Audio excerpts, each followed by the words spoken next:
அனைவருக்கும் இனிய மாலை வணக்கம். நான் உங்கள் தமிழன். அனைவருக்கும் இனிய பொங்கல் நல்வாழ்த்துக்கள் கூட. ஓகே, இன்னைக்கு நம்ம என்ன பார்க்க போகிறோம் அப்படின்னா 11th இருக்கக்கூடிய திருக்குறள் இருக்கக்கூடிய முக்கியமான குருவினாக்கள் மற்றும் சிறுவினாக்கள் அப்படின்றது பார்க்க போகிறோம். இதான் நம்ம சேனலுக்கு யாராச்சும் ஃபர்ஸ்ட் டைம் வந்திருக்கீங்க அப்படின்னா சப்ஸ்கிரைப் பண்ணல அப்படின்னா சப்ஸ்கிரைப் பண்ணிக்கோங்க. அப்போ தான் அடுத்தடுத்து போடக்கூடிய வீடியோஸ் அப்படின்றது நோட்டிஃபிகேஷன் வரும். அதனால் யாராச்சும் சப்ஸ்கிரைப் பண்ணாமல் வீடியோ பார்த்துட்டு இருக்கீங்க அப்படின்னா உடனே சப்ஸ்கிரைப் பண்ணிக்கோங்க. அதே மாதிரி லைக் பண்ணாமல் யாராச்சும் வீடியோ பார்த்துட்டு இருக்கீங்க அப்படின்னா லைக் ஒன்று தட்டி விட்டுருங்க. நம்ம இன்னைக்கு பார்க்க போகிறது என்ன அப்படின்னா திருக்குறளில் இருக்கக்கூடிய முக்கியமான குருவினாக்கள் மற்றும் சிறுவினாக்கள் அப்படின்றத பார்க்க போகிறோம். எப்பயுமே திருக்குறள் வினாக்கள் எடுத்தீங்க அப்படின்னா ஒரு திருக்குறளை அந்த வினாக்களை படிக்கிற மாதிரி இருக்காது. நம்மளோட லைஃப்பில் நம்ம பண்ண தப்புகள் இல்லை அதுக்கப்புறம் நம்ம பண்ணக்கூடிய தப்புகளை வந்து சரி செஞ்சுக்கிற மாதிரி இருக்கும். எப்பயுமே வந்து நான் திருக்குறளை படிக்கும்போது எனக்கு வந்து ஒரு மாதிரி ஆர்வமாக இருக்கும். ஓகே, இதில் என்ன சொல்ல வராரு, இதில் என்ன திருவள்ளுவர் இதில் என்ன சொல்ல போகிறாரு அப்படின்ற மாதிரி எனக்கு ஆசையாக இருக்கும். ஒவ்வொரு விஷயத்துலையும் என்ன சொல்லுவார் அப்படின்னா ஒரு நல்ல விஷயம் அப்படின்றது இருக்கும். அதை நம்ம எடுத்துக்கிற மாதிரி இருக்கும். அதை வந்து நம்ம ஒரு வினாவோட சேர்த்து நம்மளோட லைஃபுக்கு வந்து பார்க்க போகிறோம். இதான் நம்ம சேனலுக்கு யாராச்சும் ஃபஸ்ட் டைம் வந்திருக்கீங்கன்னா சப்ஸ்கிரைப் பண்ணிக்கோங்க. சரி, பார்க்கலாமா? பாருங்கள், ஃபஸ்ட் நம்ம பார்க்க போகிறது என்ன அப்படின்னா திருக்குறளில் இருக்கக்கூடிய குருவினாக்கள் மற்றும் சிறுவினாக்கள். அதில் ஃபஸ்ட்டு கொஸ்டின் என்ன அப்படின்னு பாருங்களேன். தீயினால் சுட்டதை புண் என்றும் நாவினால் சுட்டதை வடு என்றும் வள்ளுவர் கூறுவது ஏன்? தீயினால சுட்டது வந்து புண் அப்படின்னும் நாக்கால சுட்டது வந்து வடு அப்படின்னு சொன்னது ஏன் அப்படின்னு கேட்குறாரு. நார்மலாக நமக்கு என்ன தெரியும், ஒருத்தங்க வந்து சூடு வச்சுட்டாங்க அப்படின்னா எப்படி இருக்கும், அந்த டைமுக்கு என்ன வலிக்கும். சூடு என்னது சுட்டு என்ன இருக்கும் அப்படின்னா அது புண்ணாக இருக்கும். ஆனால் ரெண்டு சினாரியா இருக்குது, இதை காதில் வாங்கலேன்.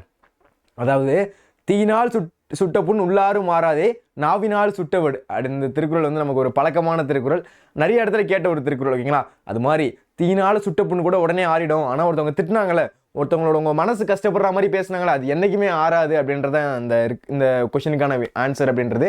இதே வந்து என்ன அணி சார் கேட்டிங்க அப்படின்னா இது வேற்றுமை அணின்னு சொல்லுவாங்க. என்ன அணி அப்படின்னா இது வேற்றுமை அணி. நான் வந்து கடைசியாக சொல்லும்போது இந்த வேற்றுமை அணினா என்ன, இந்த திருக்குறளுக்கான விளக்கம் என்ன அப்படின்றத நான் உங்களுக்கு சொல்கிறேன். இப்போதைக்கு வந்து இருக்கக்கூடிய அந்த 2 மதிப்பெண் வினாக்களை மட்டும் நம்ம பார்த்துடலாம். சரிங்களா? தீயினால் சுட்டதை புண் என்றும் நாவினால் சுட்டதை வடு என்றும் வள்ளுவர் கூறுவது ஏன் அப்படின்னு கேட்டிருக்காங்க. தீயினால் சுட்டது உடலில் வடுவாக இருந்தாலும் உள்ளத்தில் ஆறிவிடும். தீயினால சுட்டது உடலில் வடுவாக இருந்தாலும், இப்போ வந்து ஒரு சூடு பட்டுச்சுன்னு வச்சுப்போம். இப்போ வந்து எனக்கு வந்து என்ன பண்ணிட்டேன், சூடு வந்து பட்டுருச்சு.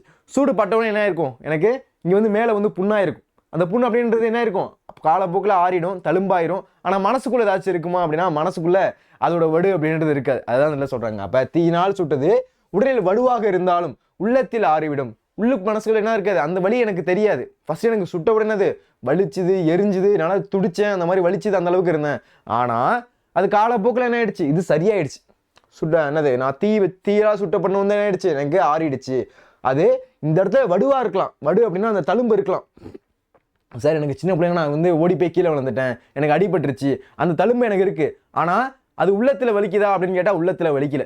ஏன்னா உள்ளத்தில் அது வலிக்கல. ஆனால் நாவினால் சுட்டது மனதில் என்றும் மாறாத வடுவாக நிலைத்துவிடும். ஒருத்தவங்க வந்து உன்னை திட்டாங்கன்னு வச்சுக்கோங்க, இது வந்து உனக்கு நல்லா வந்து பழக்கமானது இருக்கும். உங்களோட ஸ்கூலில் எல்லாரும் முன்னாடியும் வந்து 2 அடி அடிச்சிருந்தா கூட எனக்கு தெரியாது சார், ஆனால் திட்டினாங்க பாருங்க சார், அது இன்ன வரைக்கும் என்ன மனசுக்குள்ளே தோணிகிட்டே இருக்கு அப்படின்னு சொன்னாங்க. அப்போ இந்த தீயினால் சுட்ட புண்ணு கூட வந்து காலப்போக்கில் ஆறிடுது, தழும்பா இருக்க கூட செய்யும். ஆனால் உள்ளத்தில் எனக்கு வலிக்கல. ஆனால் ஒருத்தங்க வாயால் ஒரு வார்த்தை சொல்லி ஒன்று திட்டினாங்களே, அது என்னைக்குமே எனக்கு மறக்காமல் இருக்குது. அப்படியே எனக்கு இன்ன வரையும் ஞாபகமாக இருக்குது. என்னை 10th திட்டினது, என்னை வந்து 5th ஸ்டாண்டர்ட் திட்டினது இன்ன வரையும் எனக்கு ஞாபகமாக இருக்குது அப்படின்றது தான் இந்த திருக்குறளுக்கான விளக்கம். ஓகேங்களா? அதனால தான் நாவினால் சுட்டது மனதில் என்றும் ஆறாத வடுவாக நிலைத்துவிடும். அதுதான் மனசில் வந்து என்னைக்குமே அது ஆறாது. எப்பயுமே என்ன இருக்கும் அப்படின்னா அந்த திட்டினது, அந்த அந்த தகாத வார்த்தைகள், இந்த மாதிரி எது சொல்லி தானே இருக்கும், அது அப்படியே நமக்கு மனசுக்குள்ளே அந்த வடுவாக இருக்கும். அது என்னது, இங்கே வந்து வடுவாக இருக்கிறது நமக்கு மனசில் ஆறிடுது. ஆனால் உள்ளுக்குள்ளே எப்படி இருக்குது, திட்டினது வந்து மனசுக்குள்ளே ஆறாமல் வடுவாக இருக்குது அப்படின்றத இங்கே சொல்கிறாங்க. சரிங்களா? எனவே தீயினால் சுட்டதை புண் என்றும் நாவினால் சுட்டதை வடு என்றும் குறிப்பிடுறாங்க. யார் சொல்கிறா? வள்ளுவர் குறிப்பிடுறார். என்ன ஒரு அருமையான திருக்குறள் பாருங்களேன். தீயினால் சுட்ட புண் உள்ளாரும் மாறாதே நாவினால் சுட்ட வடு. ஓகேங்களா? தீயினால் வந்து எனக்கு நான் வச்சுக்கிட்ட புண்ணு கூட என்ன ஆயிடுச்சு அப்படின்னா காலப்போக்கில் ஆறிடுச்சு. வடுவாக இருந்தாலும் உள்ளத்தில் எனக்கு வலிக்கல. ஆனால் நாக்கால சுட்டாங்களே, நாக்கால சில பேர் என்ன திட்டினாங்களே, அது இன்ன வரைக்கும் என் மனசுலேருந்து போல, என்னது என் மனசுக்குள்ளே அது வடுவாக இருக்குது அப்படின்றத இங்கே திருவள்ளுவர் சொல்கிறாரு. புரியுதாப்பா இந்த வினா? நான் என்ன சொன்னேன் அப்படின்றது கிளியர் ஆனிச்சான்னு பாருங்கள். முக்கியமான ஒரு 2 மதிப்பெண் வினா, அடிக்கடி கேட்கக்கூடிய ஒரு வினா. ஓகேங்களா? அதனால் இந்த கொஷின் வந்து படிக்கணும். சரிங்களா? முக்கியமான ஒரு 2 மதிப்பெண் வினாக்கள். புரியுதான்னு பாருங்கள். தீயினால் சுட்டதை புண் என்றும் நாவினால் சுட்டதை வடு என்றும் வள்ளுவர் கூறுவது ஏன்? ஓகேங்களா? கொஷினை மாற்றி போட்டக்கூடாது. ஓகேங்களா? அதனால் வந்து திருக்குறளை பொறுத்தளவு 2-3 கொஷின் ஒரே சிமிலராக இருக்க மாதிரி இருக்கும். ஆன்சர் வந்து இதான் நமக்கு தெரியுமே அப்படின்னு போட்டு ஆன்சர் போய் எழுதிடக்கூடாது. ஓகேங்களா? அதனால இதுக்கு என்ன ஆன்சரு, இதுக்கு இந்த கொஸ்டினுக்கு இதான ஆன்சர் அப்படின்ற மாதிரி என்ன பண்ணணும், இதை நீங்கள் எழுதணும். இதுக்கு மொத்தம் எத்தனை பாயிண்ட் எழுதணும் அப்படின்னா நீங்கள் 3 பாயிண்ட் அப்படின்றது எழுதணும். ஒன்று, தீயினால் சுட்டது உடலில் வடுவாக இருந்தாலும் உள்ளத்தில் ஆறிடும். தீயினால் சுட்ட புண் உடல்ல வந்து வடுவா இருந்தாலும் அது உள்ளத்துல ஆறிடுது அப்படின்ற ஃபர்ஸ்ட் பாயிண்ட் எழுதணும்.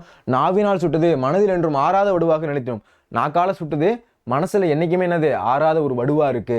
அதனால தீயினால் சுட்டதை புண் என்றும் நாவினால் சுட்டதை வடு என்றும் யார் சொல்றா அப்படின்னா வள்ளுவர் கூறுறாரு அப்படின்றத நீங்க எழுதி முடிக்கணும். புரியுதா அந்த திருக்குறள்? இந்த பாயிண்ட் எல்லாரும் கிளியர் ஆகுதான்னு பாருங்க. இந்த 3 பாயிண்ட் அப்படின்றத நீங்க எழுதணும். இந்த 3 பாயிண்ட் எழுதினாதான் உங்களுக்கு 2 மார்க் அப்படின்றது கொடுப்பாங்க. சரிங்களா? அடுத்த கேள்வி போலாமா? ஓகே, இன்னொரு வாட்டி சொல்லவா? தீயினால் சுட்டதை பாருங்க, கொஸ்டின் என்ன அப்படின்றத அண்டர்ஸ்டாண்ட் பண்ணிக்கோங்க. தீயினால் சுட்டதை புண் என்றும் நாவினால் சுட்டதை வடு என்றும். தீயினால் சுட்டதை புண் அப்படின்னும் நாக்கால சுட்டதை வடு அப்படின்னும் வள்ளுவர் வந்து எப்படி கூறுறாரு, ஏன் கூறுறாரு அப்படின்றத கேட்குறாங்க. சரிங்களா? தீயினால் சுட்டது உடலில் வடிவாக இருந்தாலும், தீயினால் சுட்டது உடல்ல வந்து வடுவா இருந்தாலும் அது உள்ளத்துல ஆறிடும். தீயினால் சுட்டது உடல்ல வந்து வடுவா இருந்தாலும் அது உள்ளத்துல ஆறிடும்.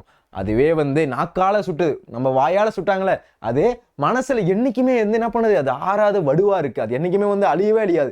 நல்லா ஞாபகப்படுத்தி பாருங்களேன்.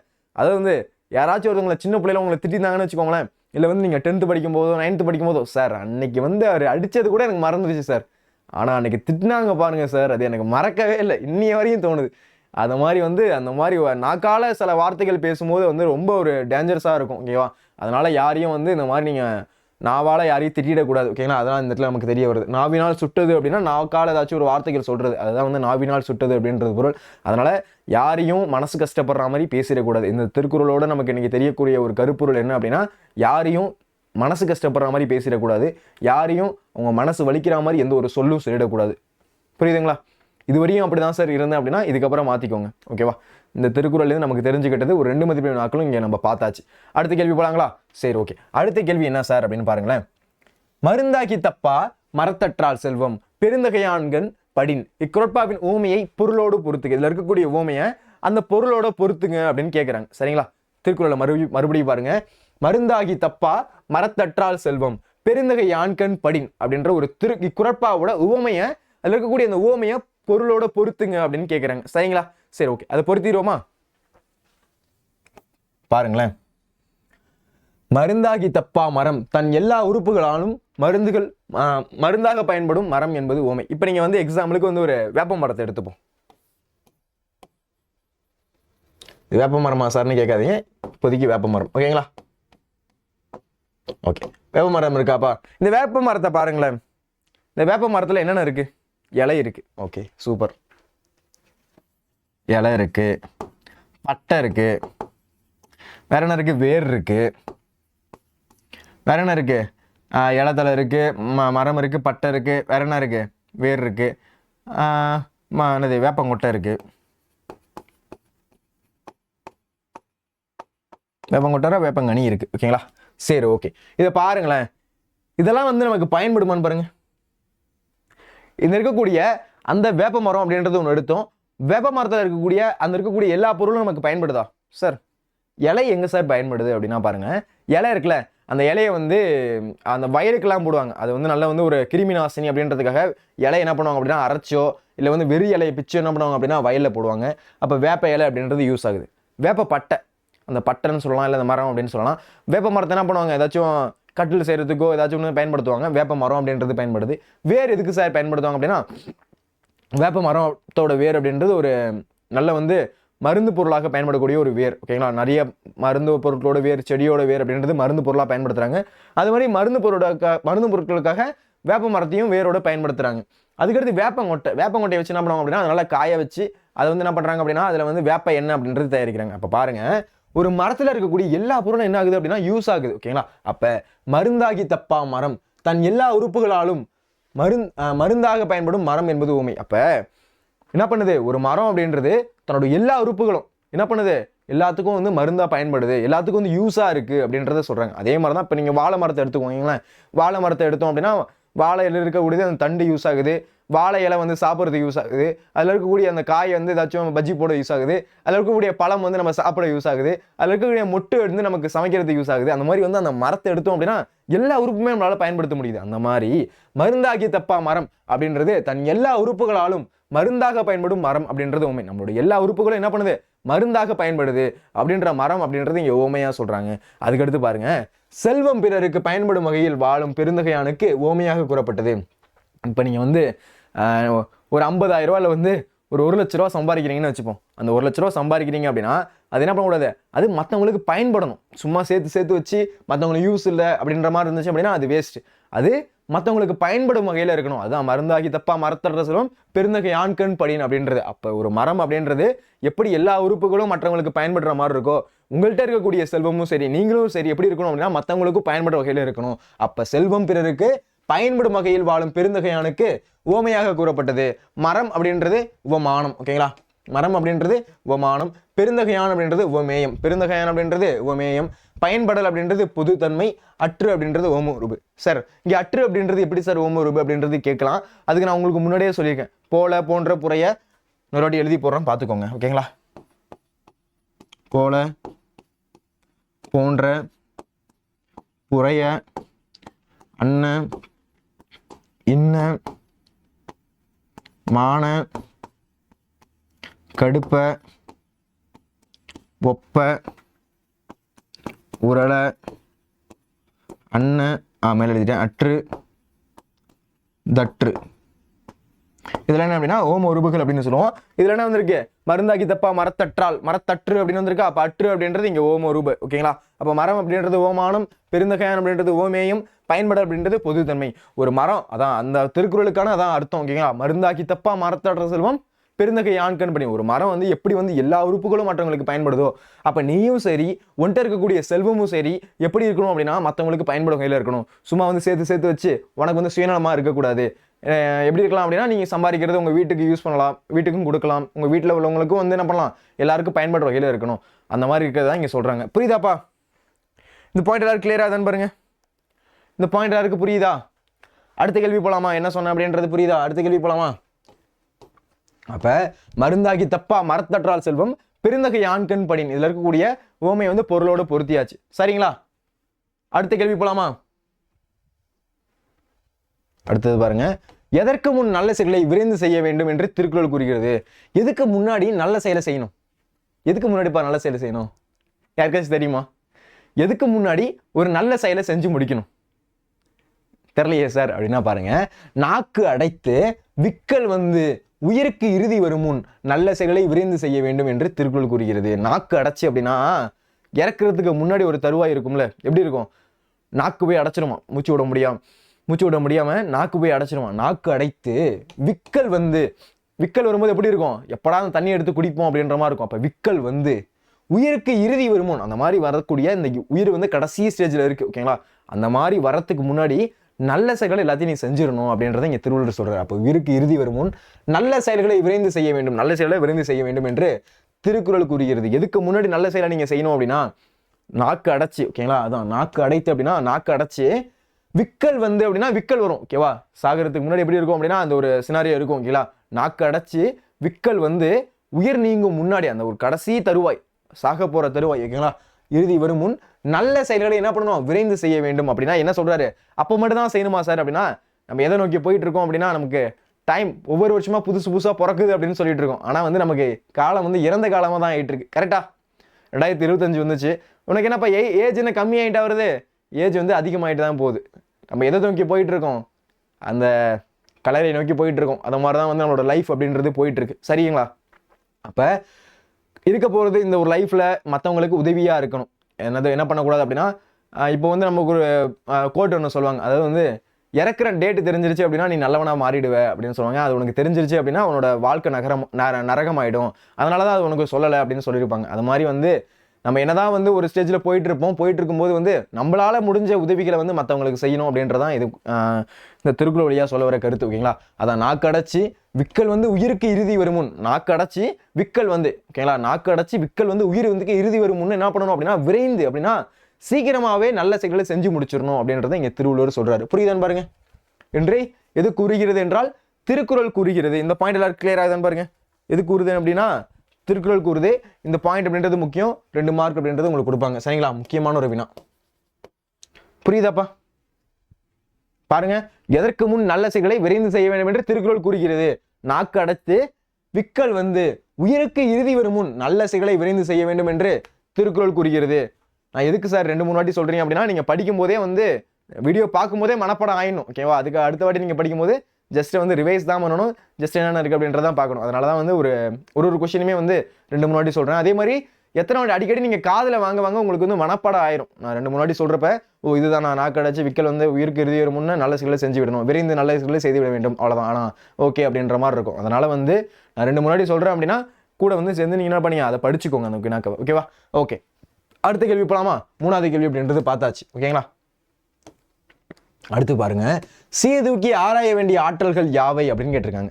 அதாவது செயலின் வலிமை, தன்னின் வலிமை, பகைவனின் வலிமை, துணையாவரின் வலிமை. சார் ஒண்ணுமே புரியல சார் அப்படின்னா, இப்போ வந்து நீங்க எல்லாரும் என்ன பண்ணிட்டு இருக்கீங்க அப்படின்னா, பப்ளிக் எக்ஸாம் படிச்சுட்டு இருக்கீங்க, 11th எக்ஸாம் படிச்சுட்டு இருக்கீங்க. உன்னை தனியா விட்டா நீ எப்படி படிப்பீங்க? உங்களை வந்து என்ன பண்ணியாச்சு, தனியா விட்டாச்சு. எப்படி படிப்பீங்க? ஒரு இயலை வந்து படிக்கணும் அப்படின்னு உங்கள்ட்ட கொடுத்தாச்சு. எப்படி படிக்கிறீங்க அப்படின்னா பொறுமையா படிக்கிறீங்க. ஒரு நாள் எடுத்துக்கிறீங்க ஒரு இயலை. இதே வந்து என்ன பண்றோம் அப்படின்னா ஒரு ஹால், ஓகேவா, ஒரு ஹாலில் விட்டாச்சு. நல்லா டாப்பர் ஃப்ரெண்ட்ஸ் எல்லாம் என்ன பண்ணியாச்சு, உள்ள உட்கார வச்சு இப்போ ஒரு இயலை படி அப்படின்னு சொல்லியாச்சு. ஓகேவா? என்ன பண்றீங்க? நீனும் அந்த மாதிரி தான் படிச்சுட்டு இருக்கீங்க. பார்த்தா ஒரு 1 ஹவருக்குள்ள என்ன பண்ணான், ஒரு பையன் எந்திரிச்சு சார் நான் முடிச்சிட்டேன் அப்படின்னு சொல்றான். ஓகேவா? அப்போ உன்னோட மனநிலை எப்படி இருக்கும்? ஐயோ என்னடா அவன் அதுக்குள்ளேயே முடிச்சுட்டான், நம்ம இன்னும் எதுவுமே படிக்கலையாடா, இப்போதான் 1 மார்க்கே வரும் அப்படின்னு என்ன பண்றீங்க, மறுபடியும் ஸ்பீடா படிக்க ஆரம்பிப்பீங்க. அப்ப ஒரு நாள் நீங்க எடுத்துக்கிட்டது அங்க ஆஃப் டேல என்ன பண்ணுவீங்க, அந்த ஒரு இயலை வந்து ஈஸியா முடிப்பீங்க. அப்ப என்ன தேவை அப்படின்னா, ஒரு செயல் செய்யறதுக்கு முதல்ல செயலோட வலிமை அப்படின்றது தேவை. ஒரு செயல் அப்படின்னா இப்ப நீங்க படிக்கிறீங்க அப்படின்னா அதோட வலிமை அப்படின்றது இருக்கணும். சும்மா வந்து ஒரு இயலை வச்சுட்டு சும்மா 3 நாள் 4 நாள்லாம் உட்காந்துட்டு இருக்க கூடாது. கரெக்ட் தானே? ஒரு இயலை எடுத்துக்கிட்டு 3 நாள் 4 நாள்லாம் உட்காந்துட்டு இருந்தா டைம் வேஸ்ட் ஆகிட்டு இருக்கும். அதனால செயலோட வலிமை அப்படின்றது ஃபர்ஸ்ட் முக்கியம். அதுக்கடுத்து தண்ணினோடி நான் எவ்வளவு வலிமையா இருக்கேன், ஒரு கொஸ்டின் என்னால எவ்வளவு நேரத்தில் படிக்க முடியுது, ஒரு சாப்டரை என்னால எவ்வளவு நேரத்தில் படிக்க முடியுது, இப்படி படிச்சா நான் வந்து பப்ளிக்ல நல்ல மார்க் எடுத்துருவேனா அப்படின்ற மாதிரி உங்களுக்கு ஒரு அனாலிசிஸ் இருக்கணும். நான் வந்து 11th தமிழ்ல வந்து 95 எடுத்துருவானா, இந்த ஸ்பீட்ல போனா இப்படி படிச்சா என்னால மார்க் எடுக்க முடியுமா அப்படின்றது தன்னோட வலிமை எப்படி இருக்கு அப்படின்றது தெரியணும். அதுக்கடுத்து பகைவனோட வலிமை அப்படின்றத பாருங்களேன். பகைவனோட வலிமைன்னா என்னப்பா, இப்ப நீ படிக்கிற, உனக்கு ஆப்போசிட்டா யார் படிக்கிறா, உன்னோட ஃப்ரெண்டு படிக்கிறான். அப்ப அவனோட வலிமை எந்த அளவுக்கு இருக்கு? நான் 2 மணி நேரம் தான் படிக்கிறேன், அவன் 5 மணி நேரம் படிக்கிறான். அப்ப அவன் வந்து என்னோட ரொம்ப வந்து ஸ்ட்ராங்கா இருக்கான். அப்ப அவனுக்கு ஈக்குவலா படிக்கணும் அப்படின்னா நான் 6 மணி நேரம் படிக்கணும் அப்படின்ற மாதிரி. இதுதான் வந்து இந்த இடத்துல திருக்குறள் சொல்றாரு. அதுதான் சீர்தூக்கி ஆராய வேண்டிய ஆற்றல்கள். ஓகேங்களா? அதான் செயலோட வலிமை இருக்கணும், தன்னோட வலிமை இருக்கணும், பகைவனோட வலிமை இருக்கணும். அதுக்கடுத்து பாருங்க துணையாளரின் வலிமை. உனக்கு யாரெல்லாம் ஹெல்ப் பண்றா, அவனுக்கு யாரெல்லாம் ஹெல்ப் பண்றா, உனக்கு வந்து எப்படிலாம் உன் ஃப்ரெண்டு சொல்லித்தரான், நீ எங்கெல்லாம் டியூஷன் போய் படிக்கிற, எப்படிலாம் நீ நோட்ஸ் வச்சிருக்க அப்படின்ற மாதிரி இருக்கிறதெல்லாம் என்னது, துணையாளரோட வலிமை. அதான் வந்து இதில் குறிப்பிடுறாங்க. அப்ப சீர்தூக்கி ஆராய வேண்டிய ஆற்றல் என்னென்ன அப்படின்னா சொல்லுங்க பார்க்கலாம். செயலின் வலிமை, தன்னின் வலிமை, பகைவனின் வலிமை, துணையாளரின் வலிமை. முக்கியமான ஒரு 2 மதிப்பெண் வேணா. சரிங்களா சார்? இந்த பிடிஎஃப் கொஞ்சம் எனக்கு கொடுத்தீங்க அப்படின்னா நல்லா இருக்கும் அப்படின்னு கேட்டீங்க அப்படின்னா, இந்த வீடியோ முடிஞ்சதுக்கு அப்புறம் டிஸ்கிரிப்ஷனில் நான் லிங்க் கொடுக்குறேன், நீங்க டவுன்லோட் பண்ணிக்கலாம். ஓகேவா? அது வரையும் கிளாஸை கவனிங்க. முடிச்சதுக்கு அப்புறம் நான் பிடிஎஃப் கொடுக்குறேன், நீங்க டவுன்லோட் பண்ணி இதை படிச்சுக்கலாம். சரிங்களா? புரியுதாப்பா? எல்லாரும் கிளியரா? சரி, ஓகே. 4வது கேள்வி பாருங்க. சீர்தூக்கி ஆராய வேண்டிய ஆற்றல்கள் என்னென்ன அப்படின்னு கேட்குறாங்க. ஃபர்ஸ்ட் என்னது, செயலின் வலிமை.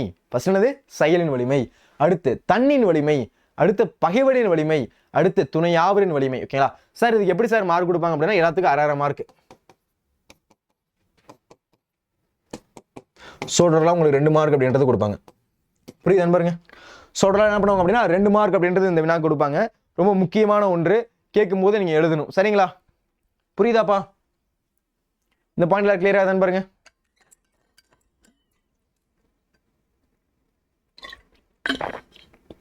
அடுத்த கேள்வி போலாமா?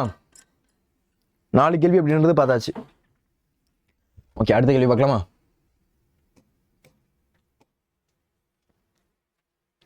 சரி, அடுத்த கேள்வி பாருங்க. மருந்து எது, மருந்து மரமாக இருப்பவர் யார்? மருந்து எது, மருந்து மரமா இருக்கிறது யாரு அப்படின்னு கேட்குறாங்க. பாருங்க, மருந்து மரமாக இருப்பவர். மருந்து இது அப்படின்னா மரமாக இருப்பவர். இப்போ வந்து ஒரு மரம் இருக்குன்னு வச்சுக்கோங்க. அதே நான் சொன்ன எக்ஸாம்பிள் தான். ஓகேவா? ஒரு வேப்ப மரம் இருக்கு. அந்த வேப்ப மரத்தில் இருக்கக்கூடிய எல்லா பகுதியும் என்ன பண்ணுது, நமக்கு பயன்படுது. வேர் வந்து மருந்துக்கு பயன்படுது. அதில் இருக்கக்கூடிய இலையில வந்து என்ன பண்றாங்க, அதையும் மருந்துக்கு யூஸ் பண்றாங்க. அது என்ன பண்றாங்க, வயலுக்கு யூஸ் பண்றாங்க. அந்த மாதிரி அந்த மரத்தில் இருக்கக்கூடிய எல்லா பகுதியும் என்ன பண்றோம் அப்படின்னா அது நமக்கு யூஸ் ஆகுது. அப்போ மருந்து மரமாக இருப்பவர், மருந்து அப்படின்றது மரம் மாதிரி இருக்கவங்க. ஓகேவா? அதுக்கடுத்து பெருந்தகையாளர் யார் அப்படின்னா மருந்து, செல்வம். அப்படின்னா பெருந்தகையாளர் மருந்து யார் அப்படின்னா செல்வம். நான் முன்னாடி ஒன்று திருக்குறளை தான் என்ன பண்ணியிருக்காங்க, இங்கே சுருக்கி சொல்லியிருக்காங்க. எப்படி வந்து ஒரு மரம் வந்து அதோட உறுப்புகளை வச்சு எல்லாத்துக்கும் வந்து உதவி செய்தோ, அதே மாதிரி உங்கள்கிட்ட இருக்கக்கூடிய செல்வம் நீங்களும் என்ன பண்ணணும் அப்படின்னா நீங்கள் மற்றவங்களுக்கு உதவி செய்கிற மாதிரி இருக்கணும். புரியுதா? மற்றவங்களுக்கு உபத்திரம் செய்கிற மாதிரி இருக்கக்கூடாது, கஷ்டத்தை கொடுக்குற மாதிரி இருக்குது. நமக்கு எப்பயுமே ஒரு விஷயம் அப்படின்றது முக்கியம். என்ன அப்படின்னா நம்மளால மற்றவங்களுக்கு வந்து நல்லது கிடைக்குதோ இல்லையோ, மற்றவங்களுக்கு நம்மளால கஷ்டம் அப்படின்றது வந்துடக்கூடாது. அது கரெக்டு தானே? அதனால நம்மளால முடிஞ்சா உதவி செய்யணும், முடியலையா இருக்கிறத வச்சுட்டு நார்மலாக இருந்துட்டு போயிடும். மற்றவங்களுக்கு கஷ்டப்படுற மாதிரி எந்த ஒரு விஷயத்தையும் செஞ்சிடக்கூடாது அப்படின்றதான் இந்த திருக்குறளையா சொல்றாங்க திருவள்ளுவர். சரிங்களா? ஓகே, அடுத்த கேள்வி போலாமா? அடுத்து பாருங்க, மலையினும் மான பெரிது எது? என்னது மலையை விட எது பெருசு அப்படின்னு கேட்குறாங்க. மலையை விட எதுவும் பெருசு இல்லையே சார் அப்படின்னா பாருங்க, தனக்குரிய நேர்வழியில் மாறாது அடக்கமாக இருப்பவனின் உயரிய தோற்றமானது மலையின் மாண்பை காட்டிலும் பெரியதாகும். தனக்குரிய நேர்வழியில் மாறாது அடக்கமாக இருப்பவனின், அதாவது அடக்கமாக இருப்பவனின் அப்படின்னா இப்போ வந்து என்னது, நான் வந்து தமிழில் 90 எடுத்துட்டேன் சார், 95 எடுத்து சார், நான் தான் சார் இதுக்கப்புறம் கெத்து, நான் தான் அப்படின்னு நம்மளோட அப்படியே ஆணவத்தில் ஆடக்கூடாது. அப்படியே வந்து ஓகே ஒரு தன்னடக்கம் அப்படின்றது இருக்கணும், அடங்கி இருக்கணும். ஓகேவா? சும்மா வந்து நான் பெரியவன், நான் இவன் அவன் அப்படின்ற மாதிரி இருக்கக்கூடாது அப்படின்றதான் இதில் சொல்ல வராங்க. அதான் தனக்குரிய நேர்வழியில். ஓகேவா? தனக்குன்னு ஒரு நேர்வழி இருக்கு. நான் என்னைக்கும் என்ன பண்ண மாட்டேன் அப்படின்னா நான் குறுக்கு வழியில போக மாட்டேன், யாருக்கும் வந்து கஷ்டத்தை கொடுக்க மாட்டேன், நான் வந்து யாரையும் ஏமாற்ற மாட்டேன். அப்போ தனக்குரிய நேர்வழியில் மாறாது, அதுலேருந்து மாற மாட்டேன் என்னைக்குமே. நான் வந்து எனக்குன்னு வந்து என்ன இருக்கு, எனக்குன்னு ஒரு வழி இருக்கு, நான் அந்த வழியில மட்டும் தான் போவேன், நான் தப்பான விஷயத்த செய்ய மாட்டேன். அப்ப தனக்குரிய நேர்வழியில் மாறாது அப்படின்னா மாறாதது. அடக்கமாக இருப்பவனின் உயரிய தோற்றமானது, அடக்கமா இருக்கவனுடைய அந்த உயரிய தோற்றமானது மலையின் மாண்பை காட்டிலும், அந்த மலை இருக்குல்ல பெரிய மலை, அதை காட்டிலும் பெருசா இருக்கு அப்படின்னு சொல்றாங்க. அப்ப மலையே எவ்வளவு பெருசு, அதை விட இந்த ஒரு பண்பு அப்படின்றது பெருசு அப்படின்றது தெரியுது. நம்ம இப்போ இந்த குவாலிட்டி அப்படின்றது நம்மள்ட்ட இருக்கணும். ஓகேங்களா? அப்போ என்னதான் நம்ம வந்து மேலே மேலே போனாலும் சரி, என்னதான் வந்து நமக்கு எல்லா விஷயமும் தெரிஞ்சிருந்தாலும் சரி, அப்போ நம்ம என்ன பண்ணணும் அப்படின்னா அடங்கி இருக்கணும். அப்போ அடங்கி இருந்தால் தான் அப்போ தான் என்ன சொல்லுவாங்க, மலையினும் மான பெரியுது அப்படின்றது கிடைக்கும். எப்பயுமே நம்ம என்ன பண்ணணும் அப்படின்னா ஒரு ஸ்டேஜுக்கு போயிட்டோம்னாலும் சரி, இல்லை நல்லா மார்க் அடிக்கிறீங்கனாலும் சரி, என்ன பண்ணக்கூடாது அப்படின்னா யாரையும் உதாசீனப்படுத்தக்கூடாது, நான் தான் கெத்து, நான் தான் எல்லாம் அப்படின்ற மாதிரி கூடாது. அந்த மாதிரி இருக்கக்கூடாது. உன்னோட கிளாஸில் அவனால் படிக்க முடியல அப்படின்னு ஒன்று வந்து டவுட்டு கேட்டாலும் என்ன பண்ணணும் அப்படின்னா நீங்கள் சொல்லித்தரணும். ஓகேவா? இந்த பண்பெல்லாம் நீங்கள் வளர்த்துக்கணும். ஓ போடா, ஏன்னா உனக்கெல்லாம் சொல்லித்தர முடியாது, நான் மார்க் எடுத்துக்கிறேன் அப்படின்ற மாதிரிலாம் இருக்கக்கூடாது. அப்போ பாருங்க, தனக்குரிய நேர்வழியில் மாறாது, இந்த பாயிண்ட் அப்படின்றது முக்கியம். தனக்குரிய நேர்வழியில் நான் மாற மாட்டேன், என்னோட நேர்வழி அப்படின்றது ஒன்று இருக்குது, நான் எப்படி இருக்கணும் அப்படின்னு ஆசைப்படணும், அந்த வழியில தான் இருப்பேன் அப்படின்ற மாதிரி தனக்குரிய நேர்வழியில் மாறாது, அந்த நேர்வழியில் வந்து நான் மாற மாட்டேன். அடக்கமாக இருப்பவனின் உயரிய தோற்றமானது, ஒரு அடக்கமாக இருக்கான்ல அவனோட உயரிய தோற்றம், அவன் எந்த அளவுக்கு உயரிய தோற்றமாக இருக்கான் அப்படின்னா மலையின் மாண்பை கட்டிலும், அந்த மலை இருக்குல்ல அந்த மலையின் மாண்பை கட்டிலும் பெருசு அப்படின்னு சொல்றாங்க. அப்ப அந்த பாருங்க, அடக்கமாக இருப்பவனின் உயரிய தோற்றமானது அப்படின்னா அந்த அளவுக்கு அவனோட நிறைய பேர் சொல்லுவாங்க அவனுக்கு ரொம்ப தன்னடக்கம் சார், பெருமையாக சொன்னா கூட அவன் வந்து விட்றா அதெல்லாம் வேணாண்டா அப்படின்னு சொல்லுவான் சார், அவன் வந்து ரொம்ப தன்னடக்கமா இருக்கவன் சார் அப்படின்னு சொல்லுவாங்களே. அப்ப அந்த மாதிரி என்னது, அவன் தான் கிளாஸ் ஃபர்ஸ்ட்னு சொன்னா கூட அப்படிலாம் இல்லை நான் படிப்பேன் அவ்வளோதான் அப்படின்ற மாதிரி இருப்பாங்களே, அந்த மாதிரி இருக்கவங்களா தான் என்னது தன்னடக்கம் அப்படின்னு சொல்லுவாங்க. அப்போ தன்னடக்கமா இருக்கவன் ஓகேவா, அவனோட உயரிய தோற்றமானது, அந்த தோற்றம் தான் இருக்குல்ல அதுதான் என்ன அப்படின்னா மலையின் மாண்பை காட்டிலும் பெரியது. அப்படின்னா மலையே இவ்வளவு பெருசு, அந்த மலையில ஏறணும் அப்படின்னா இப்படி பார்க்கணும், என்னடா இவ்வளவு பெருசா இருக்கு இந்த மலை, இல்லை எப்படா ஏறுறது அப்படின்ற மாதிரி பார்க்கணும். அப்ப அந்த மலையை காட்டிலும் பெருசு அப்படின்றது இங்க திருவள்ளுவர் சொல்றாரு. புரியுதாப்பா? மலையினும் மான பெரிது எது அப்படின்றது, மலையினும் மான பெரிது எது அப்படின்றது எல்லாருக்கும் புரியுதுங்களா? அந்த மலையை விட பெருசு அப்படின்றத சொல்றாங்க. அப்ப இதுக்கப்புறம் என்ன பண்ணணும், இதுக்கப்புறம் நீங்க தன்னோட நேர்வழியில மாறாம அடங்கி இருக்கணும். ஓகேங்களா? என்னது பண்ணக்கூடாது, நான் தான் கெத்து, நான் தான் எல்லாம் அப்படின்ற மாதிரிலாம் இருக்கக்கூடாது அப்படின்றத இங்க சொல்றாங்க. ஓகேவா? சரி, ஓகே. அதுக்கு அடுத்து நமக்கு பிடிச்ச டாபிக் ஒன்று வருது பாருங்க, நாவை ஏன் காக்க வேண்டும். நாக்கை வந்து ஏன் காக்கணும், நாக்கை காக்கணும் அப்படின்னா என்ன சார் அப்படின்னா, பேசும்போது கொஞ்சம் பார்த்து பேசும், இல்லைன்னா பஞ்சர் ஆயிரும். கரெக்டா? நாவை ஏன் காக்க வேண்டும், நாக்கை வந்து எப்படிலாம் நம்ம அதை காத்துக்கொள்ளணும், கண்ணாமலாண்டு பேசிடக்கூடாது, கரெக்டான வார்த்தை தான் பேசணும் அப்படின்ற மாதிரி நாவை ஏன் காக்க வேண்டும். பாருங்க, எதை அடக்கி காக்காவிட்டாலும் நாவை மட்டுமாவது அடக்கி காக்க வேண்டும். எதை நம்மளால அடக்கி காக்க முடியல அப்படின்னாலும் பரவாயில்ல, நாக்கை மட்டுமாச்சு என்ன பண்ணணும் அப்படின்னா அடக்கி காக்க வேண்டும். நம்மளால எதையும் வந்து என்ன பண்ண முடியல, எதையும் வந்து காக்க முடியல அப்படின்னாலும் கூட பரவாயில்ல, நாக்கையாவது என்ன பண்ணணும், பேசுற வார்த்தையாச்சும் சரி என்ன பண்ணணும், கொஞ்சம் கரெக்டா பேசணும். ஏதாச்சும் தப்பா பேசணும் அப்படின்னா என்ன வேணும், பஞ்சர் ஆயிரும். ஓகேங்களா? அதனால அவ்வாறு நாவை காக்காவிட்டால் சொற்குற்றம் ஏற்றுப்பட்டு துன்பப்படுவர். இப்போ வந்து நீங்களே சில இடத்துல வந்து அடி வாங்கியிருக்கலாம். ஓகேவா? ஸ்கூல்ல வந்து ஏதாச்சும் பசங்களை திட்டி, ஏதாச்சும் ஒரு வார்த்தை சொல்லி திட்டி, அதுக்கு என்ன பண்ணுவாங்க, ஸ்கூல் மிஸ் வந்து அவனையா திட்டுன்னு அப்படின்னு பண்ணுவாங்க, போட்டு அடின்னு அடிப்பாங்க. அப்போ நம்ம நாவை காக்கல அப்படின்னா நம்ம சொற்குற்றத்துல சிக்கி என்ன பண்ணுவோம் அப்படின்னா துன்பப்படுவோம் அப்படின்றத இங்க சொல்றாங்க. அப்ப எதை காக்காவிட்டாலும் பரவாயில்ல, அட்லீஸ்ட் நாக்கையாவது நம்ம காத்துக்கணும். அப்படி காக்கல அப்படின்னா சொற்குற்றத்துல சிக்கி என்ன பண்ணுவாங்க, துன்பப்படுவார் அப்படின்னு இந்த இடத்துல திருக்குறளையா வந்து நமக்கு திருவள்ளுவர் சொல்றாரு. ஓகேங்களா? நாவை ஏன் காக்க வேண்டும் புரியுதான்னு பாருங்க. முக்கியமான ஒரு 2 மார்க் இதெல்லாம் வந்து கண்டிப்பா கேட்பாங்க. சரிங்களா? இதெல்லாம் கேட்டா உங்களுக்கு எழுத தெரியணும். சரிங்களா? இந்த 2 மார்க் புரியுதாப்பா? இந்த 2 மார்க் எல்லாரும் கிளியரா தான் பாருங்க. நாவை ஏன் காக்க வேண்டும், எதை அடக்கி காக்காவிட்டாலும் நாவை மட்டுமாவது அடக்கி காக்க வேண்டும். எதை காக்காவிட்டாலும் பரவாயில்ல, நாக்கையாவது அட்லீஸ்ட் என்ன பண்ணணும், அடக்கி காக்கணும். அவ்வாறு நாவை காக்காவிட்டால் சொற்குற்றம் ஏற்பட்டு துன்பம். அவ்வாறு நாக்கை காக்கல அப்படின்னா சொற்குற்றம் ஏற்பட்டு துன்பப்படுவீங்க அப்படின்றத இங்க சொல்றாங்க. புரியுதான்னு பாருங்க. எதனை அடக்கி காக்காவிட்டாலும் நாவை மட்டுமாவது அடக்கி காக்க வேண்டும். அவ்வாறு நாவை காக்காவிட்டால் சொற்குற்றம் ஏற்பட்டு என்ன பண்ணுவாங்க, துன்பப்படுவீங்க அப்படின்றத இங்க சொல்றாங்க. முக்கியமான ஒரு வினா, கண்டிப்பா எல்லாருக்கும் தெரியணும். சரிங்களா? புரியுதா? அடுத்த கேள்வி போலாமா? ஓகே. இதுக்கப்புறம் யாரும் நாவை காத்து கொள்ள வேண்டும், யாரையும் என்ன பண்ணக்கூடாது, திட்டக்கூடாது. அடுத்து தாலாற்றி பொருளீட்டுவது எதற்காக என குறள் கூறுகிறது. தாலாற்றி பொருளீட்டுவது எதற்காக அப்படின்றத குறள் சொல்லுது அப்படின்னு பாருங்க. விடாமுயற்சி செய்து பொருளீட்டுவது தகுதியானவருக்கு உதவி செய்வதற்கே ஆகும் என குறள் கூறுகிறது. இப்போ ஒரு விஷயம் புரியுதான்னு பாருங்க. உதவி செய்யறதுக்கும் சில தகுதி அப்படின்றது தேவை. சார் உதவி செய்யறதுக்கு என்ன சார் தகுதி, என்கிட்ட காசு இருந்துச்சு எடுத்து கொடுத்தேன் அப்படின்னா தகுதியானவருக்கு மட்டும் தான் நீங்க உதவி செய்யணும். அந்த தகுதியை அந்த உதவியை வந்து அவனால அந்த உதவியை வந்து அவனுக்கு தேவைதானா, அவனுக்கு அந்த உதவி செஞ்சா அவன் யூஸ்ஃபுல்லாக தான் பயன்படுத்துவானா. இப்போ வந்து பாருங்க, இப்போ நீங்க வந்து நிறைய இடத்துல பார்த்துருக்கலாம், ஏதோ ஒரு பஸ் ஸ்டாண்ட்ல என்ன பண்ணலாம், நிறைய இடத்துல பார்த்துருக்கலாம். உன்ட்ட வந்து காசு கேட்குறாங்க அப்படின்னா உண்மையிலே அவர் பசிக்காக தான் காசு கேட்குறாரா, பசிக்காக காசு கேட்டால் நீங்கள் கொடுக்கலாம், சரி சாப்பிடுங்க அப்படின்னு சொல்லி கொடுக்கலாம். ஆனால் பசிக்காக வந்து காசு அப்படின்னு கேட்டுட்டு அந்த காசு எடுத்துகிட்டு போய் என்ன பண்ணலாம், இந்த வந்து சரக்கு அடிக்கிறது இந்த மாதிரிலாம் பண்ணுவாங்க. அந்த மாதிரி அடிக்கிறப்போ அப்போ நீங்கள் அவங்களுக்கு உதவி செஞ்சது வந்து தப்பு. கரெக்டா? ஏன்னா அவங்களோட லைஃப் அழிக்கிறது சம்மந்தமாக என்ன பண்ணுவீங்க, நீங்கள் வந்து ஒரு ஊக்கம் தந்திருக்கீங்க. அப்போ ஒருத்தவங்களுக்கு உதவி செய்யணும் அப்படின்னாலுமே அவங்கள்ட்ட அந்த தகுதி இருக்கா, அவங்களுக்கு அந்த உதவி செய்ய போகிறோம் அப்படின்னா அந்த தகுதி இருக்கா, அந்த தகுதியை யூஸ் பண்ணுவாங்களா அப்படின்றத பார்த்து மட்டும் தான் என்ன பண்ணணும், அந்த உதவியே நீங்கள் செய்யணும்.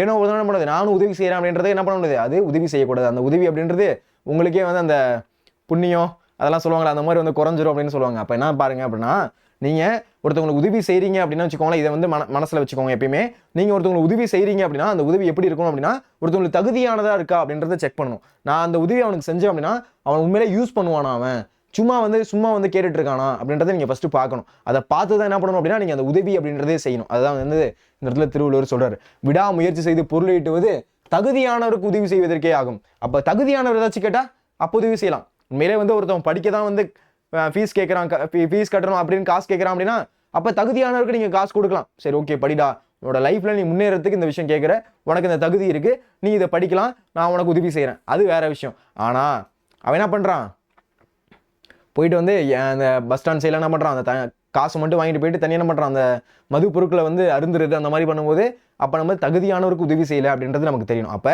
நீங்கள் இனிமேல் உதவி செஞ்சீங்க அப்படின்னா 2 விஷயம் அப்படின்றது இருக்கான்னு பாருங்க. ஒன்று தகுதியானவருக்கு உதவி செய்கிறீங்களா அப்படின்னு பாருங்க, தகுதியற்றவருக்கு உதவி அப்படின்றது செய்யக்கூடாது. ஓகேங்களா? அதை தான் இந்த இடத்துல திருவள்ளுவர் சொல்கிறாரு. பாருங்க எவ்வளோ ஒரு சின்ன சின்ன நுணுக்கமையும் நமக்கு யார் சொல்லித்தரா அப்படின்னா திருவள்ளுவர் சொல்லித்தராரு. திருக்குறள் வழியாக நமக்கு தெரிய வருது. சரிங்களா? ஓகே, அடுத்து பார்க்கலாமா? அடுத்து உயிர் வாழ்வார் செத்தார் எவர். யார் உயிர் வாழ்வாங்க, யார் செத்தவங்க அப்படின்றத இங்கே திருவள்ளுவர் சொல்றாரு பாருங்க. உலக நடைமுறையோடு பொருந்தி ஒத்து வாழ்பவரே உயிர் வாழ்பவர், அவ்வாறு வாழாதவர் செத்தவர் ஆவார். இப்போ வந்து ஒரு ஊர் இருக்கு அப்படின்னா ஊருக்குன்னு என்ன பண்ணுவாங்க, எல்லாரோடையும் சேர்ந்து வாழு, ஊரோட ஒத்து போகணும் அப்படின்னு சொல்லுவாங்க. ஊரோட ஒத்து போகுதல் அப்படின்னா அந்த ஊர்ல எல்லாரும் என்ன பண்றாங்க அப்படின்னா அதே மாதிரி நம்மளும் இருக்கணும். ஓகேவா? ஆனா நான் என்னால முடியாது, நான் வந்து உங்களை மாதிரிலாம் இருக்க முடியாது, நான் என் இஷ்டத்துக்கு தான் இருப்பேன் அப்படின்னா ஊர் என்ன பண்ணும், ஒதுக்கி வச்சிரும். வந்து நம்ம யாரு நம்மளாம் சேர்ந்து வந்து இந்த கோவிலில் வந்து ஒரு அபிஷேகம் பண்ணலாம் அப்படின்னு பண்றோம், ஆனா இவன் மட்டும் என்ன பண்றான் அப்படின்னா எனக்கு வேண்டாம், நான் வந்து எனக்கு தேவையில்லை அப்படின்னு சொல்றான். அப்ப என்ன பண்ணுவாங்க, அவனை ஒதுக்கி வச்சிருவாங்க. அப்ப ஊரோடு ஒத்து வாழணும் அப்படின்னு சொல்லுவாங்க. அப்ப உலக நடைமுறையோடு பொருந்தி ஒத்து வாழ்பவரே யார் அப்படின்னா உயிர் வாழ்பவர். அவங்க தான் யார் அப்படின்னா உயிர் வாழ்றவங்க. மற்றவங்க எல்லாமே செத்ததுக்கு சமம் அப்படின்றத இங்க திருவள்ளுவர் சொல்றாரு. அப்ப மற்றவங்களோட ஒத்து வாழணும் அப்படின்றத இங்க வந்து யார் சொல்றா அப்படின்னா திருக்குறள்ல திருவள்ளுவர் சொல்றாரு. புரியுதா பாருங்க.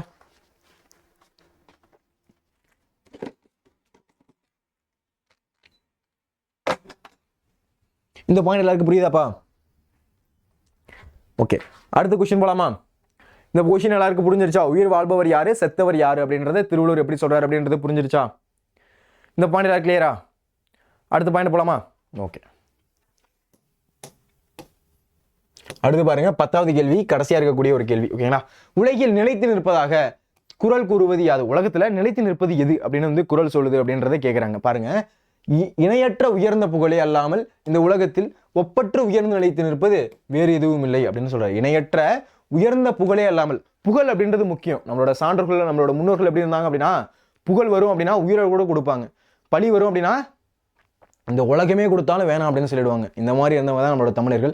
அப்போ நமக்கு புகழ் வரும் அப்படின்னா நம்ம எந்த மாதிரி வேலையை என்ன பண்ணலாம், இறங்கி செய்யலாம் அப்படின்றத இங்கே திருவள்ளுவர் சொல்கிறார். அப்போ இணையற்ற உயர்ந்த புகழே அல்லாமல் இந்த உலகத்தில் ஒப்பற்ற உயர்ந்து நிலைத்து நிற்பது வேறு எதுவும் இல்லை. அப்போ அந்த புகழ் இல்லாமல் வேற எதுவும் வந்து உயர்த்தலாம் நிற்காது அப்படின்றத சொல்லுவாங்க. சரிங்களா? இந்த பாயிண்ட் புரியுதான்னு பாருங்க. உலகில் நிலைத்து நிற்பதாக குறள் எதை சொல்லுது அப்படின்னா, இணையற்ற உயர்ந்த புகழே அல்லாமல், அந்த புகழ் அல்லாமல் வேற எதுவும் கிடையாது அப்படின்றத யார் சொல்றா? இங்கே திருக்குறள் வழியா திருவள்ளுவர் நமக்கு இங்கே சொல்றாரு. இந்த பாயிண்ட் புரியுதான்னு பாருங்க. இணையற்ற உயர்ந்த புகழே அல்லாமல், சொல்லுங்க பார்க்கலாம். இணையற்ற உயர்ந்த புகழே அல்லாமல் இந்த உலகத்தில் ஒப்பற்ற உயர்ந்து நிலைத்து நிற்பது வேறு எதுவும் இல்லை என குறள் சொல்லுது அப்படின்றத சொல்றாங்க. இந்த பாயிண்ட் எல்லாம் கிளியரா தான் பாருங்க.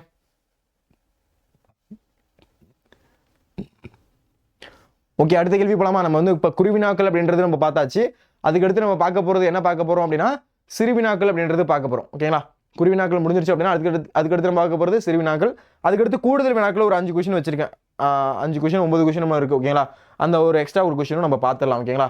ஒரு வேலை எக்ஸ்ட்ரா கேட்டுடா அப்போ எழுதணும்ல, அதுக்காக ஒரு 9 கொஸ்டின் அப்படின்றது வச்சுருக்கேன். அது 2 மார்க் தான். ஓகேவா?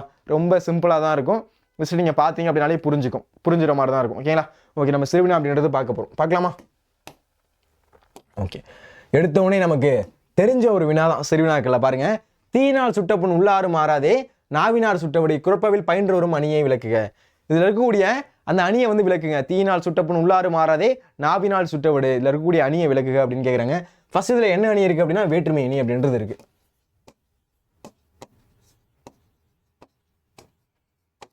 என்ன அணி இருக்கு? வேற்றுமை அணி அப்படின்றது இருக்கு. சரிங்களா? இந்த பாயிண்ட் ஃபர்ஸ்ட் புரியுதா பாருங்க. தீயினால் சுட்ட புண் உள்ளாறு மாறாதே, நாவினார் சுட்டவடு அப்படின்ற ஒரு திருக்குறள். இந்த திருக்குறளில் என்ன அணி இருக்கு அப்படின்னா, என்ன அணி இருக்கு? வேற்றுமை அணி அப்படின்றது பயின்று வந்திருக்கு. ஃபர்ஸ்ட் இந்த பாயிண்ட் அப்படின்றது உங்களுக்கு எழுத தெரியணும். ஓகேங்களா? ஃபர்ஸ்ட் என்ன அணி இருக்கு அப்படின்றது நீங்க ஃபர்ஸ்ட் எழுதணும். அதுக்கடுத்து அணி இலக்கணம், இதுல நீங்க குறிப்பிடல, நீங்க எழுதணும்.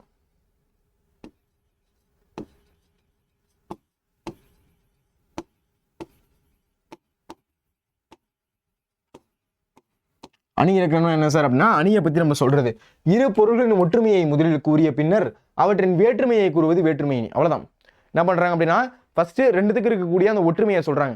ஒற்றுமையை சொல்லிட்டு கடைசியாக அதில் உள்ள வேற்றுமையை சொல்றாங்க. இப்போ பாருங்க, தீயினால் சுட்டப்புண் உள்ளாறு மாறாதே, நாவினால் சுட்டவிடு. தீயினால சுடப்படுவதும் புண்தான், நாக்கால சுடப்படுவதும் புண்தான். ஆனா கடைசியில் எது வந்து வேற்றுமைப்படுத்தி காட்டுறாங்க? தீயினால சுட்டப்புண் வந்து ஆறிடும், நாக்கால சுட்டது ஆறாது அப்படின்னு வேறுபடுத்தி காட்டுறாங்க. அப்ப என்ன பண்றாங்க? ரெண்டு ஒற்றுமைப்படுத்தி சொல்லிட்டு பின்னாடி வேற்றுமைப்படுத்தி காமிக்கிறாங்கல்ல, அதை தான் வந்து வேற்றுமை அணி அப்படின்னு சொல்றாங்க. அப்ப பாருங்க, தீயினால் சுட்டப்புண் உள்ளாறு மாறாதே, நாவினால் சுட்டவிடு. இந்த குறப்பால இருக்கக்கூடிய பயின்ற ஒரு அணியை விளக்குங்க அப்படின்னு கேட்குறாங்க. இந்த குறப்பால வேற்றுமை அணி அப்படின்றது பயின்று வந்திருக்கு. இந்த குறப்பால என்ன வந்திருக்கு? வேற்றுமை அணி அப்படின்றது பயின்று வந்திருக்கு. இரு பொருளோட ஒற்றுமையை முதல்ல சொல்லிட்டு அதுக்கு பின்னாடி என்ன பண்றாங்க? அவரோட வேற்றுமையை வந்து சொல்றாங்க. இதுதான் என்ன சொல்றாங்க அப்படின்னா, வேற்றுமை அணி அப்படின்னு சொல்றாங்க. தீயினால் சுட்ட புண்ணும் நாவினால் சுட்டவிடவும் சுடுவதால் ஒற்றுமை உடையன. தீயினால் சுட்டதும் சரி, நாக்கால சுட்டதும் சரி, ஒண்ணு என்னது, ரெண்டுமே சுடுறதை பத்தி தான் இருக்கு, அதனால ஒற்றுமையா இருக்கு அப்படின்றத சொல்றாங்க. புரியுதான்னு பாருங்க. பாருங்க, புண் ஆறும் வடு ஆறாது என்பது வேற்றுமை. புண் அப்படின்றது ஆறிடும். கரெக்டா? இப்போ வந்து உங்களுக்கு வந்து என்னது, சின்ன வயசுல என்ன பண்ணிக்கலாம், ஏதோ ஒரு அடுப்புலையோ இல்லை ஒரு சூடு வந்து பட்டிருக்கலாம். ஆனா பாத்தீங்க அப்படின்னா அது ஆறி இருக்கும், ஆனா அது தழும்பு இருக்கும். ஆனா தழும்பு இப்போதைக்கு வலிக்காது, அந்த தழும்பு மட்டும் அப்படியே இருக்கும். ஓகேங்களா? ஆனா வடு அப்படின்றது ஆறாது. அந்த வடு அப்படின்றது மேல உள்ள அந்த வடு, அந்த அது பேர் என்ன, அந்த தழும்பு அப்படின்றது ஆறாது. அதுதான் வந்து வேற்றுமை அணி அப்படின்னு சொல்றாங்க. பாருங்க, தீயினால் சுட்ட புண் உள்ளாறு மாறாதே, நாவினால் சுட்டவிடு. தீயினால சுட்ட புண் என்ன பண்ணிடுது? அது காலப்போக்கில் ஆறிடுது. வடு இருந்தாலும் காலப்போக்கில் ஆயிடுது. ஆனா ஒருத்தவங்க நாக்கால சுட்டாங்கல்ல, நாக்கால என்ன திட்டினாங்கல்ல, அது எனக்கு மனசுக்குள்ள வடுவாவே இருக்கு, அது என்னைக்குமே ஆறாது அப்படின்னு சொல்றாங்க. புரியுதா அந்த கொஸ்டின்? அணி அப்படின்றது புரியுதா? ஃபர்ஸ்ட் என்னென்ன எழுதணும் பாருங்க. ஃபர்ஸ்ட் அணி எழுதணும், அணி இலக்கணம் எழுதணும், அணி பொருத்தம் எழுதணும், விளக்கம் எழுதணும். விளக்கம் இப்படியே எழுதலாம்.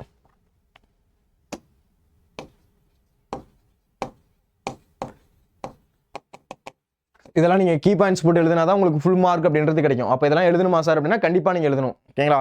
அணி என்ன அணின்னு எழுதணும், அதுக்கான அணி இலக்கணத்தை எழுதணும், அதுக்கான விளக்கம் அப்படின்றது எழுதணும். இதெல்லாம் எழுதினா தான் என்ன பண்ணுவாங்க, உங்களுக்கு ஃபுல் மார்க் அப்படின்றது கொடுப்பாங்க. இந்த பாயிண்ட்ஸ் எல்லாம் உங்களுக்கு கிளியரா தான் பாருங்க. இந்த பாயிண்ட்ஸ் எல்லாம் புரியுதாப்பா? தீயினால் சுட்டப்புண் உள்ளாறு மாறாதே நாவினால் சுட்டவிடு அப்படின்றதோட வரக்கூடிய அந்த அணி அப்படின்றது கேட்டிருக்காங்க. இதுக்கான அணி என்ன அப்படின்னா இதில் வேற்றுமை அப்படின்றது பயின்று வந்திருக்கு. இதில் என்ன பண்ணுறாங்க, ரெண்டு பொருளோட ஒற்றுமையை ஃபஸ்ட்டு கூறிட்டு அதில் வந்து என்ன பண்ணுறாங்க, ஒரு வேற்றுமையை வந்து பின்னாடி கூறுறாங்க. அதுதான் வந்து என்ன சொல்கிறாங்க, அதுதான் வேற்றுமை அணி அப்படின்னு சொல்கிறாங்க. தீயினால் சுட்ட புண்ணு என்னன்னா அது நாவினால் சுட்டப்படுவோம் சுடுவதை பற்றி சொல்லியிருக்கு. அப்போ என்ன பண்ணுறாங்க, ரெண்டுத்தையும் ஒற்றுமைப்படுத்தி சொல்கிறாங்க. கடைசியில் என்ன பண்ணுறாங்க, வேற்றுமைப்படுத்தி காட்டுறாங்க. தீயினால் சுட்டதும் புண் தான், நாக்கால சுட்டதும் புண் தான். தீயினால சுட்டது ஆறிடும், நாக்கால சுட்டது ஆறாது அப்படின்னு என்ன பண்ணாங்க, வேற்றுமைப்படுத்தி காட்டுறாங்க. இதுதான் வந்து என்ன சொல்கிறாங்க, வேற்றுமை அணி அப்படின்னு சொல்கிறாங்க. இந்த வேற்றுமை அணி எல்லாருக்கும் புரியுதுங்களா? அடுத்த கேள்வி போகலாமா? ஸ்ரீவினால முதல் கேள்வி அப்படின்றது நம்ம பார்த்தாச்சு. அதுக்கு அடுத்த கேள்வி போகலாங்களா? ஓகே, அடுத்த கேள்வி பார்க்கலாமா? அடுத்து பாருங்க, புகழுக்குரிய குணங்களாக நீவிர் கருதுவன யாவை புகழின் பெருமைகளை பொதுமறை வழி நின்று விளக்குக அப்படின்னு கேட்குறாங்க. புகழுக்குரிய குணங்களாக நீவிர் கருது. ஒரு புகழ் உங்களுக்கு வரணும் அப்படின்னா அதுக்குரிய குணங்கள்லாம் என்னென்ன அப்படின்றது ஃபர்ஸ்ட் கேட்குறாங்க. புகழின் பெருமையை பொதுமறை வழி நின்று கூறுக அப்படின்னு கேட்குறாங்க. பாருங்க, உலக நடை அறிந்து அடக்கத்தோடு பிறருக்கு உதவி செய்து வாழ்வதே புகழுக்குரிய குணங்கள். உலக நடை அறிந்து அப்படின்னா நம்மளோட உலகம் அப்படின்றது எப்படி இருக்கு, யாருக்கும் வந்து நம்ம தப்பு செய்யக்கூடாது, யார்ட்டையும் வந்து நம்ம திருடக்கூடாது, யார்ட்டையும் வந்து பொய் சொல்லக்கூடாது, யார்ட்டையும் வந்து தேவையில்லாம கூடாது, வம்பு செஞ்சுக்கூடாது. இதெல்லாம் வந்து நம்ம உலக நடைமுறைகள். கரெக்டு தானே? யார்ட்டையும் நமக்கு தீங்கு செய்யாமல் நம்ம நேர்மை வழியில் யாருக்கும் வந்து பொய் பேசாமல் திருடாமல் நம்ம நேர் வழியில் இருக்கணும் அப்படின்றது நம்மளோட உலக நடைமுறை. அப்போ உலக நடை அறிந்து இந்த மாதிரி இருக்கக்கூடிய அந்த உலக நடை அறிந்து அடக்கத்தோடு என்ன பண்ணக்கூடாது, இந்த ஆணவம் அப்படின்றது இருக்கவே கூடாது. நம்மளோட ஒன்று சொன்னேன் சார், நான் தான் சார் கிளாஸ் ஃபஸ்ட்டு எப்பயுமே. நான் அந்த யாராச்சும் கேட்டால் கூட நான் சொல்லித்தர மாட்டேன் சார். நான் வந்து எப்பயுமே நான் ஏன் அவனுக்கு சொல்லித்தரணும், நான் படிக்கிறேன், நான் மார்க் எடுக்கிறேன், நான் ஏன் அவனுக்கு சொல்லித்தரணும். இந்த மாதிரி வந்து நம்ம கூடாது, அந்த ஆணவத்தில் இருக்கக்கூடாது. ஆணவம் என்ன பண்ணணும், அழிச்சிடும். ஓகேவா? இராணுவத்தில் அடைஞ்சவங்களோட ஆணவத்தில் அடைஞ்சவங்க தான் அதிகம். ஓகேவா? அதனால் அடக்கத்தோடு பிறருக்கு உதவி செய்து என்ன பண்ணணும், அவன் ஃப்ரெண்டு வந்து கேட்குறான், டே எனக்கு சொல்லிக் கொடுறா, இந்த சம் எனக்கு புரியவே இல்லைடா, நீ என்னடா கிளாஸில் வந்து நல்ல மார்க் எடுக்கிற, சொல்லிக் கொடுறா அப்படின்னா, அப்போ என்ன கூடாது, எனக்கு தெரியாது அப்படின்னு சொல்லிட்டு நீ உட்காந்து போயிட்டு என்ன பண்ணக்கூடாது, எக்ஸாமில் உட்காந்து எழுதக்கூடாது. சரிங்களா? அப்படின்னு என்ன பண்ணணும், அவனுக்கு சொல்லிக் கொடுக்கணும். ஓகேவா? அப்போ அடக்கத்தோடு என்ன பண்ணணும், அவனுக்கு உதவி அப்படின்றது செய்யணும். அப்போ உலக நடை அறிந்து அடக்கத்தோடு பிறருக்கு உதவி செய்து வாழ்வதே, இந்த மாதிரி வந்து ஹெல்ப் பண்ணி வாழ்றத என்ன சொல்கிறாங்க, புகழுக்குரிய குணங்கள் அப்படின்னு சொல்கிறாங்க. புரியுதா? புகழுக்குரிய குணங்கள் எல்லாருக்கும் புரியுதான்னு பாருங்க. இந்த பாயிண்ட் அப்படின்றது புரியணும். உலக நடை அறிந்து அடக்கத்தோடு பிறருக்கு உதவி செய்து வாழ்வதை என்ன சொல்றாங்க, அதை புகழுக்குரிய குணங்கள் அப்படின்னு சொல்றாங்க. இணையற்ற இந்த உலகத்தில் உயர்ந்த புகழே அல்லாமல் உயர்ந்து ஒப்பற்ற நிலைத்து நிற்பது வேறு எதுவும் இல்லை. இந்த உலகத்துல உயர்ந்த புகழ் அல்லாம, அந்த புகழ் அல்லாம வேற எதுவும் என்ன பண்ணல, உயர்ந்து நிற்கல அப்படின்றத இங்க திருக்குறள் வழியா திருவள்ளுவர் நமக்கு சொல்றாரு. பாருங்களேன், இணையற்ற இந்த உலகத்துல, இந்த இருக்கக்கூடிய இந்த உலகத்துல உயர்ந்த புகழ் அல்லாமல் இருக்கக்கூடிய அந்த உயர்ந்த புகழ் இருக்குல்ல, அந்த புகழ் அல்லாம உயர்ந்து ஒப்பற்ற நிலைத்து நிற்பது, அந்த மாதிரி உயர்ந்து ஒப்பற்ற நிலைத்து நிற்பது இந்த உலகத்துல வேற எதுவுமே கிடையாது அப்படின்னு சொல்றாங்க. எனவே வாழ்ந்தால் புகழ் தரும் பண்புகளுடன் வாழ வேண்டும். நம்ம வாழ்ந்தோம் அப்படின்னா நல்ல ஒரு புகழ் தரும் பண்புகளோட வாழ வேணும். ஓகேவா? நல்லா படிச்சான், நல்ல வேலையில இருக்கான், நல்லா சம்பாதிக்கிறான், நல்ல வீடு இருக்கு, என்ன பண்ணணும், இந்த மாதிரி புகழ் தரும் பண்போட வாழணும். இல்லை அப்படின்னா தோன்றாமல் இருப்பதே நல்லது. அப்படி இல்லை அப்படின்னா நம்ம பிறக்காமலே இருந்திருக்கலாம். அப்போ அந்த வார்த்தையை எப்படி யூஸ் பண்றாருன்னு பாருங்க திருவள்ளுவர். நீ வந்து பிறந்த அப்படின்னாலே நல்ல வந்து புகழோட இருக்கணும், இல்லை அப்படின்னா நீ பிறக்காமலே இருந்திருக்கலாம், என்னது பிறக்காமலே இருந்திருக்கலாம் அப்படின்றத சொல்றாரு. ஏனில் பணி இல்லாமல் வாழ்வதே வாழ்பவரே ஆவார் அப்படின்னு சொல்லியிருக்காங்க. ஓகேவா? புகழ் பெற இயலாமல் வாழ்பவர் வாழாதவரே ஆவார் என புகழின் பெருமையை பொதுமறை வழி விளக்குகிறது.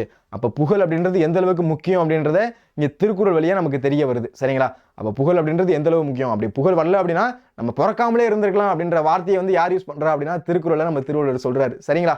ஓகே, பாருங்க ஃபர்ஸ்ட் கொஸ்டின் என்ன, ரெண்டாவது கொஸ்டின் என்ன சொல்றாங்க பாருங்க. உலக நடை அறிந்து, அந்த உலகத்தில் இருக்கக்கூடிய அந்த நடை அறிக்கணும். ஓகேவா? ஓ இப்படிதானா, இப்படிதான் இருக்கு அப்படின்ற மாதிரி உலக நடை அறிந்து அடக்கத்தோடு அப்படின்னா அடக்கத்தோடு இருக்கணும். சும்மா என்ன பண்ணக்கூடாது, ஆணவத்தில் இருக்கக்கூடாது. ஆணவத்தில் என்னது, இராணுவத்தில் அழிஞ்சவங்களோட ஆணவத்தில் அழிஞ்சவங்க தான் அதிகம். ஓகேவா? அதனால அந்த ஆணவம் அப்படின்றது இருக்கக்கூடாது. உண்மையிலே உனக்கு வந்து ஹெல்ப் கேட்டால் என்ன பண்ணணும், நீ ஹெல்ப் செய்யணும். ஓகேவா? அந்த ஒரு கர்வம், நான் பெரிய ஆள், நான் ஏன் வந்துட்டு போய் பேசணும், அந்த ஈகோ அப்படின்றது இருக்கக்கூடாது. எல்லாருக்கும் இருக்கும். ஓகேவா? ஃப்ரெண்ட்ஸ் சண்டை போட்டுட்டா கூட என்ன பண்ணுவோம், நான் ஏன் வந்துட்டு பேசணும், நான் அவ்வளோ பெரிய ஆளாவேன் அன்ற மாதிரி என்ன பண்ணுவோம். இந்த மாதிரி அந்த ஈகோஸ் அப்படின்றது யாருக்குமே இருக்கக்கூடாது. அப்போ என்ன பண்ணணும், உயர்ந்த பண்போடு இருக்கணும். அப்போ உலக நடை அறிந்து, அந்த உலகத்தில் இருக்கக்கூடிய அந்த நடை அறியணும். ஓகேவா? அந்த நடை அறிந்து அடக்கத்தோடு என்ன பண்ணணும் அப்படின்னா பிறருக்கு உதவி செய்து வாழ்வதே, மற்றவங்களுக்கு உதவி செஞ்சு வாழணும். நம்ம வந்து நம்மளோட அந்த சுயநலத்தோடு இருக்கக்கூடாது. எல்லாமே எனக்கு தான் வேணும், நான் மட்டும் தான் எனக்கு எல்லாமே பண்ணிப்பேன் அப்படின்ற மாதிரி இருக்கக்கூடாது. எல்லாருக்கும் என்ன பண்ணணும், உதவி செய்யணும். உதவி செய்து அதுதான் என்ன சொல்றாங்க, புகழுக்குரிய குணங்கள் அப்படின்னு சொல்றாங்க. இணையற்ற இந்த உலகத்தில் உயர்ந்த புகழே அல்லாமல் உயர்ந்து ஒப்பற்ற நிலைத்து நிற்பது வேறு எதுவும் இல்லை. இணையற்ற இந்த உலகத்துல உயர்ந்த புகழ் அல்லாமல் இந்த இணையற்ற இந்த உலகத்துல உயர்ந்த புகழ் அல்லாம உயர்ந்து நிற்ப ஒப்பற்ற நிலைத்து நிற்பது வேறு எதுவுமே கிடையாது அப்படின்றத இங்க சொல்றாங்க. எனவே வாழ்ந்தால் புகழ்தரும் பண்புகளுடன் வாழ வேணும். அந்த மாதிரி வாழ்ந்தோம் அப்படின்னு வச்சுக்கோங்களேன், புகழ்தரும் பண்போட நம்ம வாழணும் அப்படின்றத சொல்றாங்க. அடுத்து இல்லை என்ன அப்படின்னா தோன்றாமல் இருப்பதே நல்லது, இல்லை அப்படின்னா பிறக்காம இருக்கிறதே நல்லது, இல்லை அப்படின்னா பிறக்காம இருக்கிறதே நல்லது. நான் ஒரு காமெடி கூட வரும்ல, நீ பிறந்ததே இங்கே ஒரு சாபக்கேடுன்னு சொல்லுவாங்க, அந்த மாதிரி பிறக்காமலே இருந்திருக்கலாம் அப்படின்றத இங்கே சொல்றாங்க. அடுத்து புகழ் பெற இயலாமல் வாழ்பவர் வாழாதவர் ஆவார் அப்படின்னு சொல்றாங்க. ஓகேவா, புகழ் எனக்கு பெற முடியல அப்படின்னா நான் வாழாதவர் அப்படின்னு சொல்றாரு திருவள்ளுவர். புரியுதாப்பா? ஓகே, அடுத்து போலாமா? 2 கேள்வி அப்படின்றது நம்ம பார்த்துருக்கோம். ஓகேவா, ஓகே. 3வது கேள்வி பாருங்க, நமக்கு தெரிஞ்ச ஒரு சொற்பொருள் பின்வரும் நிலையினி அப்படின்றதான் பார்க்க போறோம். ஓகேவா, அதை விலக்கி கீழ்காணும் குறளுக்கு வணியை வந்து பொருத்தி எழுதுக அப்படின்னு கேட்குறாங்க. இந்த திருக்குறளை பாருங்க, வினை வழியும் தன் வழியும் மாற்றான் வழியும் துணை வழியும் தூக்கி செயல் அப்படின்றத கொடுத்துருக்காங்க. இதுல இருக்கக்கூடிய அந்த சொற்பொருள் பின்வரு நிலையினி அப்படின்றது கேட்குறாங்க. ஃபர்ஸ்ட் சொற்பொருள் பின்வரு நிலையினி என்ன சார் அப்படின்னா, சொல்லும் பொருளும் ரிப்பீட்டடாக வந்துட்டே இருக்கும், அதுதான் வந்து சொற்பொருள் பின்வரு நிலையினி அப்படின்னு சொல்றாங்க. சொல்லும் பொருளும் ரிப்பீட்டடாக வந்துட்டே இருக்கும், அதை என்ன சொல்றாங்க, சொற்பொருள் பின்வரு நிலையினி அப்படின்னு சொல்றாங்க. இதில் இருக்கக்கூடிய அந்த அணி அப்படின்றது பார்க்கலாம். ஃபர்ஸ்ட் நீங்க எழுத வேண்டியது அணி இலக்கணம்.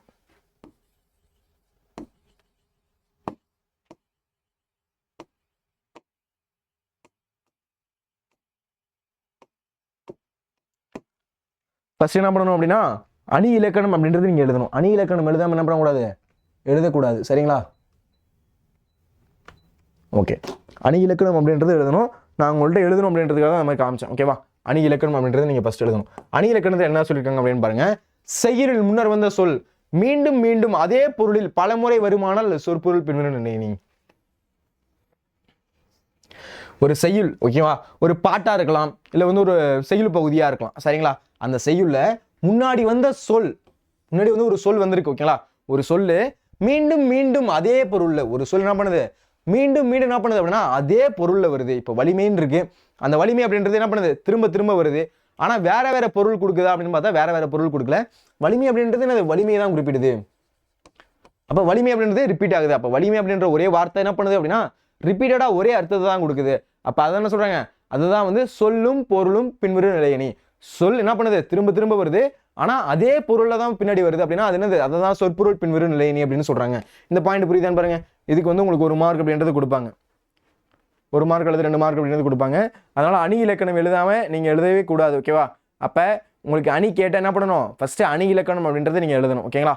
அப்ப அணி இலக்கணம் எழுதாம ஒரு அணி அப்படின்றது எழுதக்கூடாது. இப்ப செய்யுளில் முன்னர் வந்த சொல் மீண்டும் மீண்டும் அதே பொருளில் பல முறை வருமானால் அது சொற்பொருள் பின்வரு நிலையினி அப்படின்னு சொல்றாங்க. இந்த பாயிண்ட் எல்லாம் கிளியரா தான் பாருங்க. அது என்ன சொல்றாங்க, சொற்பொருள் பின்வரு நிலையினி அப்படின்னு சொல்றாங்க. இந்த பாயிண்ட் எல்லாம் கிளியரா தான் பாருங்கப்பா. சொற்பொருள் பின்வரு நிலையினி எல்லாருக்கும் புரியுதான்னு பாருங்க. செய்யுள்ள முன்னாடி வந்த சொல் மீண்டும் மீண்டும், ஓகேவா, இது மறந்துடக்கூடாது, மாத்தி எழுதக்கூடாது. ஓகேங்களா? சொல் பின்வரு நிலையினி இருக்கு, பொருள் பின்வரு நிலையினி இருக்கு, சொற்பொருள் பின்வரு நிலையினி, 3 அணிகள் இருக்கு. ஓகேவா? பின்வரு நிலையினியை 3ஆ பிரிக்கலாம். அதுக்குள்ள 3ஆ இருக்கிறதா சொல்லு, பொருள், சொற்பொருள்.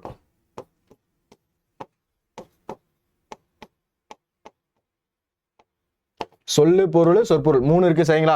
அப்ப 3மே உங்களுக்கு தெரியணும். அதுல நம்ம பாக்குறது சொற்பொருள் பின்வரும் நிலை அப்படின்றது பாக்குறோம். செய்யுள்ள முன்னாடி வந்து சொல் மீண்டும் மீண்டும் வந்து அதே பொருள்ல திரும்ப திரும்ப வந்துச்சு அப்படின்னு என்ன சொல்றாங்க, அதுதான் வந்து சொற்பொருள் பின்வரும் நிலையினி அப்படின்னு சொல்றாங்க. சரிங்களா? இந்த குறள் பாருங்க, வலி என்னும் சொல் வலிமை என்னும் பொருளில் பலமுறை வந்துள்ளது, எனவே இச்சொல்லில் சொற்பொருள் பின்வரும் நிலையினி பயின்று வந்துள்ளது. அவ்வளவுதான். பாருங்க, அணி எழுதணும், அதுக்கான விளக்கம் அப்படின்றது எழுதணும். இதெல்லாம் எழுதுனீங்கன்னா தான் உங்களுக்கு ஃபுல் மார்க் கொடுப்பாங்க. சரிங்களா? அப்ப பாருங்க என்னென்ன எழுதுனீங்க அப்படின்றது ஒண்ணுமே இல்லை, புரியுதான்னு பாருங்க. ஓகேவா? திருக்குறளை ஃபர்ஸ்ட் பாருங்க, வினை வழியும் தன் வழியும் மாற்றான் வழியும், என்னது, வினை வழியும் தன் வழியும் மாற்றான் வழியும் துணை வழியும் தூக்கி செயல் அப்படின்றது ஒரு திருக்குறள். ஓகேவா? எப்பயுமே வந்து ஒரு செயல் செய்யும் போது நான் இதுக்கு முன்னாடி உங்கள்கிட்ட சொன்னதான், தன்னோட வலிமை எப்படி இருக்கு, பிறரோட வலிமை எப்படி இருக்கு, அந்த செயலோட வலிமை எப்படி இருக்கு, அவங்களுக்கு துணையா வராங்கல்ல ஒவ்வொருத்தவங்களுக்கு அவங்களோட வலிமை எப்படி இருக்கு அப்படின்றத நம்ம நோட் பண்ணணும் அப்படின்றத நான் சொல்லியிருந்தேன். அதுபடி பார்த்தோம் அப்படின்னா இந்த திருக்குறள் அப்படின்றது கொடுத்துருக்காங்க. இதுல இருக்கக்கூடிய அணி என்ன அப்படின்னு கேட்டிருக்காங்க. இதுல இருக்கக்கூடிய அணி என்ன அப்படின்னா சொற்பொருள் பின்வரும் நிலையினி. ஏன் அப்படின்னா வினை வழியும் தன் வழியும் மாற்றான் வழியும் துணை வழியும் தூக்கி செயல் அப்படின்றது இதுல திருக்குறள். இந்த திருக்குறளை ஏன் சொற்பொருள் பின்வரும் நிலையினி பயின்று வந்திருக்கு அப்படின்றத சொல்ல போறோம் பாருங்க. இதுல வலி அப்படின்ற ஒரு வார்த்தையை பாருங்களேன். வலி அப்படின்றது வலிமை அப்படின்றது பொருள். வலிமை வலிமை வலிமை வலிமை.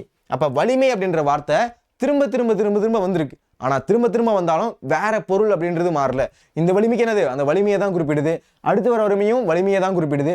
அதுக்கு அடுத்து வர வலிமையும் அந்த வலிமையை தான் குறிப்பிடுது. லாஸ்டா வர வலிமையும் வலிமையை தான் குறிப்பிடுது. அப்ப அந்த சொல் என்ன பண்ணுது, திரும்ப திரும்ப திரும்ப திரும்ப வந்தாலும் அது ஒரே பொருளை தான் கொடுக்குது, வேற வேற பொருளை கொடுக்கல. அப்ப இந்த மாதிரி ஒரே பொருளை கொடுக்குது அப்படின்னா அது என்ன சொல்றாங்க, சொற்பொருள் பின்வரும் நிலையணி அப்படின்னு சொல்றாங்க. அதுக்கு ஃபர்ஸ்ட் நீங்க என்ன எழுதணும் அப்படின்னா அணி இலக்கணம் அப்படின்னு எழுதணும். அணி இலக்கணத்துல என்ன எழுதணும், அதாவது வந்து செய்யுள் முன்னர் வந்த சொல் மீண்டும் மீண்டும் வந்து அதே பொருளை தருமானால் அது சொற்பொருள் பின்வரும் நிலையணி எனப்படும். அதுக்கப்புறம் எழுத வேண்டியது விளக்கம் அப்படின்றத எழுதணும். சரிங்களா? விளக்கம் பாருங்க, இந்த குறள்ல வலி அப்படின்ற சொல் வலிமை அப்படின்ற பொருள்ல பலமுறை வந்திருக்கு, அதனால இந்த செய்யுள்ள சொற்பொருள் பின்வரும் நிலையணி அப்படின்றது பயின்று வந்திருக்கு அப்படின்றத நீங்க சொல்லணும். புரியுதாப்பா? அடுத்து பாருங்க, விரும்பியதை அடைவது எப்படி, குறள் வழி விளக்கு அப்படின்னு கேட்கறாங்க. விரும்பியதை எப்படி நம்ம வந்து அடைய முடியும் அப்படின்றத கேட்கறாங்க. செய்ய முடிந்த தவத்தை முயன்று பார்த்தால் விரும்பியதை விரும்பியபடி பெற முடியும். செய்ய முடிந்த தவம்னா என்னப்பா? தவம் அப்படின்னா என்ன? நான் என்ன சொல்லுவாங்க, உன தவம் இருந்து பெத்தண்டா அப்படின்னு சொல்லுவாங்களா, வீட்டில் அம்மா அப்பாலாம் சொல்லுவாங்களா, அதுதான் வந்து தவம். அப்படின்னா எனக்கு அது வேணும், அதுக்காக வந்து நான் தவம் இருப்பேன், நான் வேற எந்தையுமே செய்ய மாட்டேன். ஓகேவா?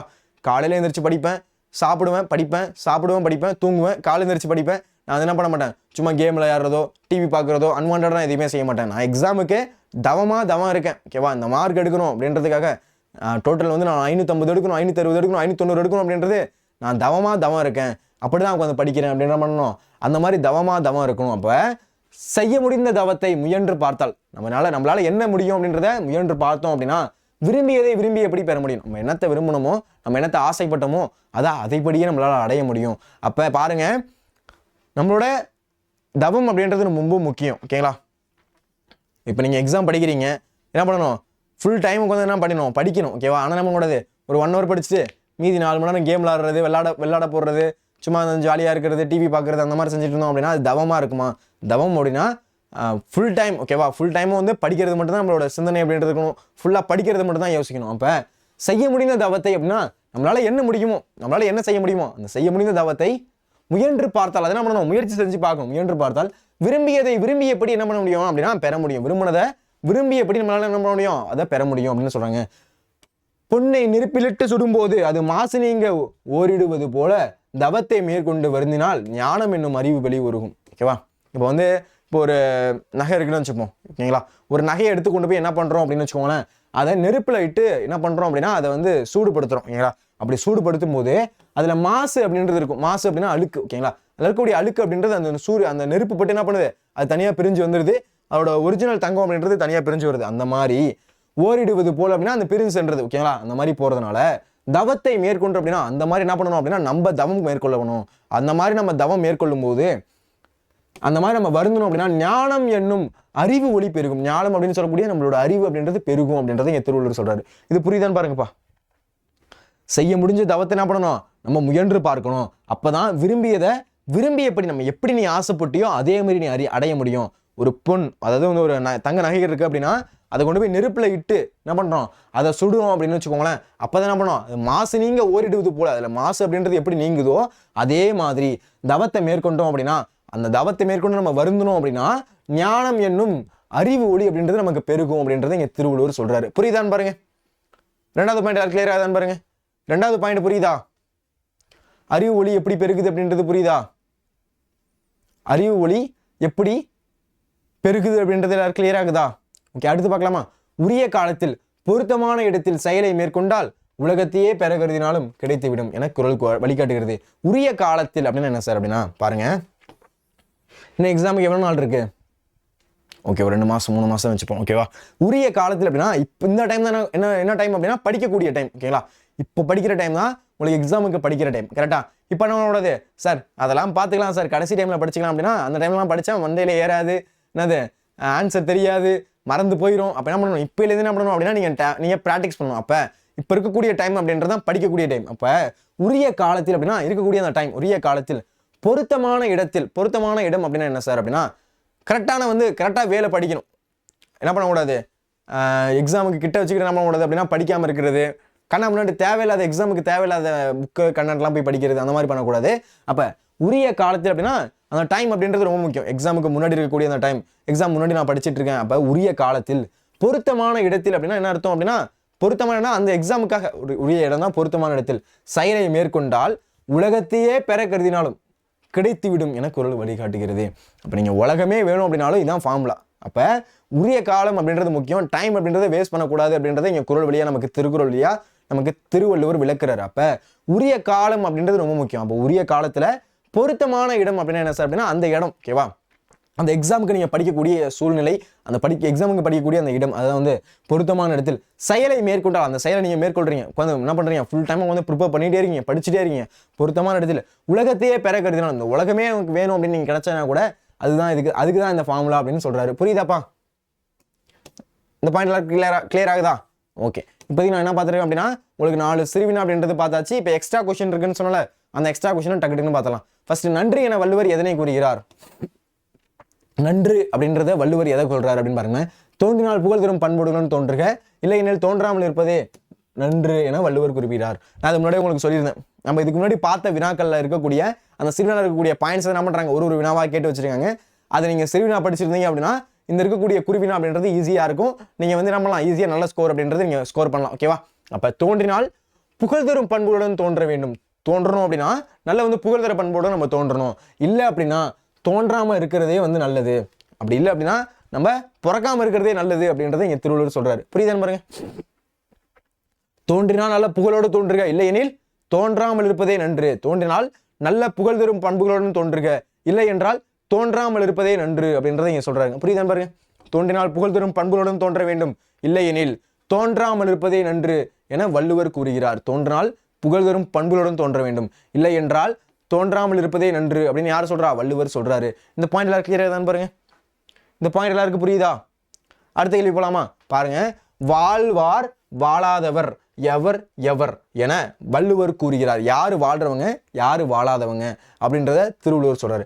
பழி இல்லாமல் வாழ்பவரே வாழ்பவர் ஆவார். ஒருத்தவங்களுக்கு பழி இல்லாம இவன் வந்து நல்ல பையன், இவன் வந்து எந்த தப்புமே செஞ்சதில்லை, இவன் வந்து எந்த தீய பழக்கத்திலையுமே வந்து உண்டானதில்லை, அந்த மாதிரி எந்த ஒரு பழியுமே கிடையாது அவனுக்கு, அவன் வந்து ரொம்ப நல்ல பையன், ரொம்ப நீட்டான பையன், கரெக்டாக வருவான், படிப்பான், ஹோம்ஒர்க் கொடுத்தா ஹோம்ஒர்க் உடனே பண்ணிட்டு போவான், அவ்வளோ வந்து நீட்டான பையன், சூப்பரான பையன் அப்படி சொல்லாம. அப்போ பழி இல்லாமல் அப்படின்னா அவனுக்கு எந்த ஒரு தப்புமே கிடையாது அவன் பேர்ல.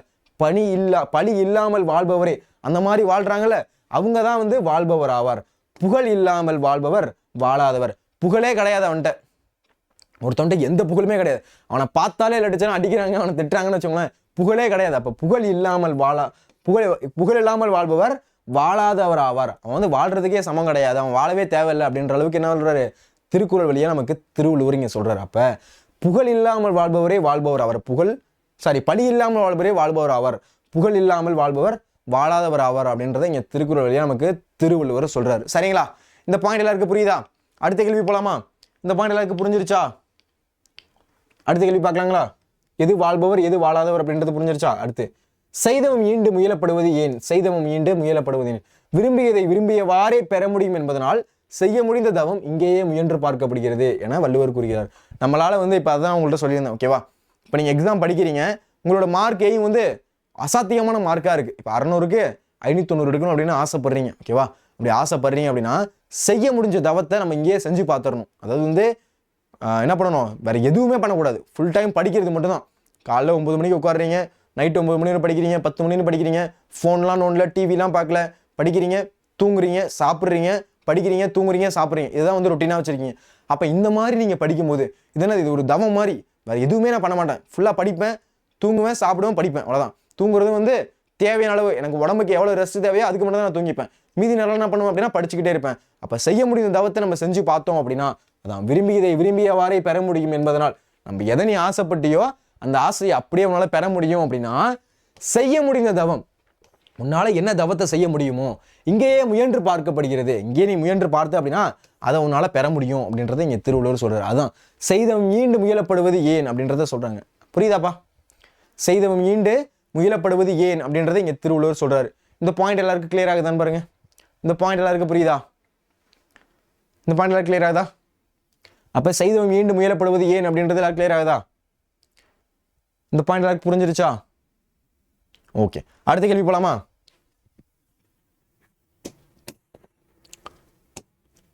தவம் இருப்பார் மேலும் பயன் யாது? தவம் இருப்பாரோட மேலும் பயன் என்ன அப்படின்னு கேட்குறாங்க. பொன்னை நெருப்பில் புடம் இட்டு சுடும்போது மாசு நீங்கி ஒளிவிடும். பொன் அப்படின்னா இப்போ வந்து ஒரு தங்கம் இருக்குன்னு வச்சுக்கோங்க, ஏதோ ஒரு தங்கம் என்ன பண்ணுறோம் அப்படின்னா நெருப்பில் போடுறோம். ஓகேவா? பொன்னை நெருப்பில் புலம் இட்டு சுடும்போது மாசு நீங்கி ஒளிவிடும். என்ன பண்ணும், அதில் இருக்கக்கூடிய அந்த மாசுகள் வந்து என்ன பண்ணும் அப்படின்னா வெளில போகும்போது அப்படியே ஒளி விடுமா, பார்க்க வந்து அப்படியே வந்து ஜொலிக்குமா, அந்த மாதிரி இருக்கும். அதுவால் தவம் இருந்த துன்பத்தில் தம்மை வருத்தி கொள்பவருக்கு ஞானம் ஒளி பெருகும். அந்த மாதிரி வந்து உன்னை நீ வருத்திக்கிற அப்படின்னு வச்சுக்கோங்க. இப்போ எப்படி அந்த பொண்ணை கொண்டு போய் நம்ம நெருப்பில் இட்டு தீயிட்டு வந்து வாட்டுறமோ, அப்படி வாட்டும் போதில் இருக்கக்கூடிய மாசு வெளியே போய், மாசு அப்படின்னா அழுக்கு, அந்த தீமையெல்லாம் வெளியே போய் அது எப்படி வந்து ஜொலிக்குதோ, அதே மாதிரி நீ உன்னை தவத்துல இருந்து உன்னை நீ வருத்திக்கிட்டீங்க அப்படின்னா உனக்கு அறிவு அப்படின்ற ஞானம் அப்படின்றது வளர்ந்துகிட்டே இருக்கும் அப்படின்றத இங்க திருவள்ளுவர் சொல்றாரு. இந்த பாயிண்ட் புரியுதான்னு பாருங்க. அடுத்து பாருங்க, இவ்வுலகு எத்தகைய பெருமையை உடையது, நேற்று உயிருடன் இருந்தவன் இன்று இல்லை என்னும் நிலையாமை பொருளை உடையது உலகம். இது எவ்வளவு அழகா சொல்லியிருக்காங்க பாருங்க. இவ்வுலகு எத்தகைய பெருமையை உடையது, இந்த உலகம் எந்த மாதிரி பெருமையை உடையது அப்படின்னு வந்து கேட்குறாங்க. அதுக்கு வந்து திருவள்ளுவர் சொல்றாரு பாருங்க, நேற்று இருந்தவன் இன்னைக்கு இல்லை, அந்த மாதிரி இருக்கக்கூடிய ஒரு பெருமையை இந்த உலகம் பெற்றிருக்கு. கரெக்டு தானே? நேற்று இருந்தவன் இன்னைக்கு கிடையாது. யாருக்கு வந்து எப்போ உயிர் வாழ்கிறோம் அப்படின்றது நமக்கு தெரியுமா என்ன? யாருக்கு எதுவுமே தெரியாது. நம்ம அது லைஃப் போகிற போக்கில் போயிட்டு இருக்கோம். நம்ம அதில் என்ன பண்ணுறோம், ஒரு கோல் செட் பண்ணிக்கிறோம். நம்ம அது என்ன பண்ணணும், நம்ம படிக்கணும், வேலைக்கு போகணும், அந்த மாதிரி வந்து வீடு கட்டணும், என்ன பண்ணுறோம், நம்ம அதில் கோல் அப்படின்றது செட் பண்ணிக்கிறோம். கரெக்டா?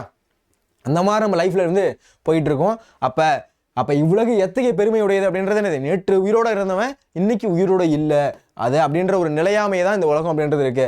நிலையாமை பெருமையை உடையது தான் இந்த உலகம் அப்படின்றது இங்கே திருவள்ளுவர் சொல்றாரு. புரியுதாப்பா? அடுத்த கேள்வி போலாமா? 5 கேள்வி நம்ம பார்த்தாச்சு, சரிங்களா? 6வது கேள்வி பாருங்க. கோடியும் அல்ல பல கருதுபவர் யார், வாழ்வின் தன்மையை ஒருவேளையாயினும் சிந்திக்காதவர் ஒரு கோடியினும் அதிகமாக எண்ணுவர். வாழ்வின் தன்மையை ஒருவேளையாயினும் சிந்திக்காதவர், வாழ்க்கையோட தன்மையை வந்து ஒரு வேளை கூட நம்ம சிந்திக்கலன்னு வச்சுக்கோங்களேன், ஃபுல்லா ஜாலி, ஃபுல்லா விளையாட்டு, ஓகேவா, அந்த மாதிரி இருந்தோம் அப்படின்னா ஒரு கோடியினும் அதிகமாக எண்ணுவர். ஒரு கோடியும் அதிகமாக எண்ணுவாங்க அவங்க, பின்னாடி பிரச்சனை இல்லை அப்படின்னு சொல்றாங்க. அப்போ பாருங்க, வாழ்வின் தன்மையை ஒரு வேளையாயினும் சிந்திக்காதவர் ஒரு கோடியினும் அதிகமாக எண்ணுவர். புரியுதா? ஓகே. அடுத்து பாருங்க, நோதலிடன் எவன், பொருளிலிருந்து பற்றுதலை நீக்கியவனுக்கு எவனொருவன் இருக்கிறானோ அவன் அந்த பொருள்களால் துன்பத்தை அடைவதே இல்லை. இப்போ வந்து எக்ஸாம்பிள் சொல்ற மாதிரிங்களேன், இப்போ வந்து உனக்கு வந்து ஒரு பைக் மேல சரி ஆசை, ஓகேவா, உனக்கு வந்து அது மேல ஒரு பற்று அப்படின்றது இருக்கு. என்னது, அந்த பைக்கில் அப்படின்னா என்னால் வந்து அப்படியே வந்து செம்ம எனக்கு வலிக்கும், என்னால் வந்து இருக்க முடியாது, வீட்டில் சாப்பிடாமலாம் இருந்து என்ன பண்ற, ஒரு பைக் அப்படின்றது வாங்குற, ஓகேவா.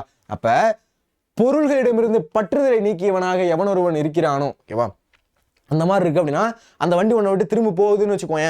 R15 வாங்கி பைக் வாங்கிட்டேன், இல்லை ஒரு பைக் உனக்கு பிடிச்ச பைக் வந்து வாங்கிட்டேன், ஆசைப்பட்டு வாங்கிட்டேன், ஓகேவா, நல்லா வந்து யூஸ் பண்ணிட்டு இருக்க, திடீர்னு வீட்டில் என்ன சொல்றாங்க, இந்த வண்டி இனிமேல் யூஸ் பண்ணக்கூடாது, வித்துருணும் அப்படின்னு என்ன பண்றாங்க, விற்கிறாங்க. விற்று போது நமக்கு தாங்கவே முடியல. அந்த பற்று அப்படின்றது எப்படி இருக்கு, அந்த ஒரு மிஷின் மேல அப்படி ஒரு ஆசை, அப்படி ஒரு அபரிதமான ஆசை அப்படின்றது இருக்கு, ஓகேவா. அந்த மாதிரி ஆசை அப்படின்றது இருக்கும்போது, அந்த பற்று அப்படின்றது இருக்கும்போது உனக்கு வலிக்கும். ஆனா நீ பற்று இல்லாம இருக்கன்னு வச்சுக்கோங்க, அது ஜஸ்ட் ஒரு மிஷின், என்னோட தேவைக்கு நான் யூஸ் பண்ணிக்கிட்டேன், அவ்வளவுதான் அப்படின்றவன் என்ன பண்ற, ஒரு பற்று இல்லாம இருக்கன்னு வச்சுக்கோங்க, அப்படி இருக்கிறதா அந்த பொருளால் துன்பத்தை அடையிறது, அந்த துன்பத்தை நீ வந்து அடையாம இருப்ப. இல்லை அப்படின்னா அதால வந்து நீ துன்பத்தை அடைவ அப்படின்றத இங்க சொல்றாங்க. புரியுதா? அப்ப எதனால துன்பத்தை அடைகிறோம், இப்போ பற்று இருக்கிறதுனால நம்ம துன்பத்தை அடைகிறோம், பற்று இல்லை அப்படின்னா நம்ம துன்பத்தை அடைய மாட்டோம் அப்படின்றத இங்க திருவள்ளுவர் சொல்றாரு. அப்ப பொருள்களிடமிருந்து பற்றுதலை நீக்கியவனாக எவனொருவன் இருக்கிறானோ, பொருள்களிலிருந்து பற்றுதலை நீக்கியவனாக எவன் அர்த்தம் இருக்கிறானோ அவன் என்னது, அவன் அந்த பொருள்களால் வரும் துன்பத்தை வந்து அடைகிறது கிடையாது அப்படின்றத இங்க திருவள்ளுவர் சொல்றாரு. ஓகேங்களா? அடுத்து, பற்றை விட என்ன செய்ய வேண்டும். இப்போ வந்து சார் எனக்கு இந்த மாதிரி ஆசை வந்துருச்சு சார், நான் அந்த ஆசையை விட்டு நீங்கணும், அதுக்கு ஏதாவது சார் வழி இருக்கா அப்படின்னு கேட்டீங்க அப்படின்னா, பற்றை விட்டு அகழ்வதற்கு பற்று இல்லாதவனை பற்றி நிற்க வேண்டும். பற்று இல்லாதவன் யாருப்பா, பற்றை வந்து அகற்றுவதற்கு. இப்போ வந்து எனக்கு வந்து ஒரு பைக் மேல ரொம்ப ஆசையா இருக்கு, ஓகேவா, நான் அதை வந்து அந்த பைக்கை வந்து எப்படியாச்சும் வாங்கி அடைஞ்சிடணும் அப்படின்னு ஆசைப்படுறேன், ஓகேவா. அப்ப பற்றுதலை நீக்குவதற்கு பற்று இல்லாதவனை போய் பற்றி இருக்கணும் அப்படின்னா, பற்று இல்லாதவன் யார் அப்படின்னா இறைவன். திருவள்ளுவர் என்ன சொல்றாருன்னு பாருங்க. அப்ப பற்று இல்லாதவன் நீ என்ன பண்ணணும், அந்த இறைவனை போய் என்ன பண்ணணும் அப்படின்னா அவன்கிட்ட போயிட்டு வந்து உன்னோட அடைக்கலத்தை நீ கேட்கணும். அந்த மாதிரி கேட்டுதான் நம்ம முடியும் அப்படின்னா இந்த பற்றுதலனால நீக்க முடியும் அப்படின்றத இங்க திருவள்ளுவர் சொல்றாரு. சரிங்களா? புரியுதா? பற்றை விட்டு அகழ்வதற்கு பற்று இல்லாதவனை பற்றி நிற்க வேண்டும் அப்படின்றத இங்க திருவள்ளுவர் சொல்றாரு. சரிங்களா? அதுக்கு எடுத்து பாருங்க, இன்பம் எப்பொழுது இடைவிடாது பெருகும். எப்போ வந்து இன்பம் வந்து இடைவிடாம பெருகிட்டே இருக்கும் அப்படின்றத கேட்குறாங்க. பேராசை எனும் பெருந்துன்பம் தொலைந்து போனால் இன்பம் என்பது இடைவிடாது பெருகும். பேராசை அப்படின்னு ஒன்று இருக்குன்னு வச்சுக்கோங்களேன், அது எப்போ நம்மள விட்டு போதோ அப்போதான் நமக்கு வந்து இன்பம் அப்படின்றதே வரும். இல்லை அப்படின்னா அந்த ஆசை வேணும், அது வேணும், இது வேணும், என்ன பண்ணுறோம், பேராசை பிடிச்சிருக்கும், இதெல்லாம் வேணும் எனக்கு, அதெல்லாம் வேணும், அதெல்லாம் வந்து இருந்தால் தான் எனக்கு வந்து சந்தோஷமா இருக்கும், இது இல்லை அப்படின்னா நல்லா சந்தோஷமா இருக்க முடியாது, அது வேணும், இது வேணும், என்ன பண்ணுறோம், இந்த மாதிரி ஆசைப்பட்டு இருக்கும். அந்த மாதிரி ஆசை இருந்துச்சு அப்படின்னா நமக்கு பெரிய துன்பம் அப்படின்றது வரும். அப்போ இன்பம் எப்போ பெருகும் அப்படின்னா இந்த மாதிரி பேராசையை விட்டு ஒழியணும். அந்த மாதிரி ஒழிஞ்சோ மட்டும்தான் என்ன பண்ண முடியும், நமக்கு இன்பம் அப்படின்றது அதிகமாகும் அப்படின்றத சொல்றாங்க. புரியுதாப்பா? புரிஞ்சுதா? ஓகே, இப்போ வந்து நம்ம குருவினா மற்றும் சிறுவினா அப்படின்றது பார்த்தோம். கரெக்டா? குருவினா, சிறுவினா, எக்ஸ்ட்ரா குருவினா. ஓகேவா? இது மூணுமே நம்ம பார்த்துருக்கோம். யார் யாருக்கெல்லாம் இந்த பிடிஎஃப் வேணும் சார், இந்த பிடிஎஃப் இருந்துச்சு அப்படின்னா நான் படிச்சுக்கிறேன் சார், எனக்கு சொன்னதெல்லாம் புரிஞ்சிருச்சு சார், இதை நான் வந்து படிக்கணும் அப்படின்னா எனக்கு பிடிஎஃப் அப்படின்றது கொடுங்க சார் அப்படின்னா, இந்த பிடிஎஃப் அப்படின்றது நான் டிஸ்கிரிப்ஷனில் லிங்க் பண்ணுறேன். ஓகேங்களா? யார் யாருக்கெல்லாம் இந்த பிடிஎஃப் வேணுமோ கீழே டவுன்லோட் பண்ணி எடுத்துக்கோங்க. ஓகேவா? ஓகேப்பா, மறுபடியும் சொல்கிறேன், டிஸ்கிரிப்ஷனில் இந்த லிங்க் அப்படின்றது இருக்குது. இந்த பிடிஎஃபோட லிங்க் நீங்கள் என்ன பண்ணிக்கலாம் அப்படின்னா கிளிக் பண்ணி டவுன்லோட் பண்ணிக்கலாம். ஓகேவா? ஓகேப்பா, இந்த வீடியோ உங்களுக்கு பிடிச்சிருக்கு அப்படின்னா ஒரு லைக் பண்ண தட்டி விடுங்க. உங்கள் ஃப்ரெண்ட்ஸ்க்கு இந்த வீடியோவை ஷேர் பண்ணுங்கள். இது போன்ற யூஸ்ஃபுல்லான வீடியோஸ்க்கு நம்ம சேனலை ஃபாலோ பண்ணி சப்ஸ்கிரைப் பண்ணுங்கள். இதே மாதிரி அடுத்த வீடியோவில் சந்திக்கலாம். நன்றி, வணக்கம். இன்னைக்கு வீடியோ எப்படி இருந்துச்சு அப்படின்றதையும் கீழே கமெண்ட் பண்ணுங்கள்.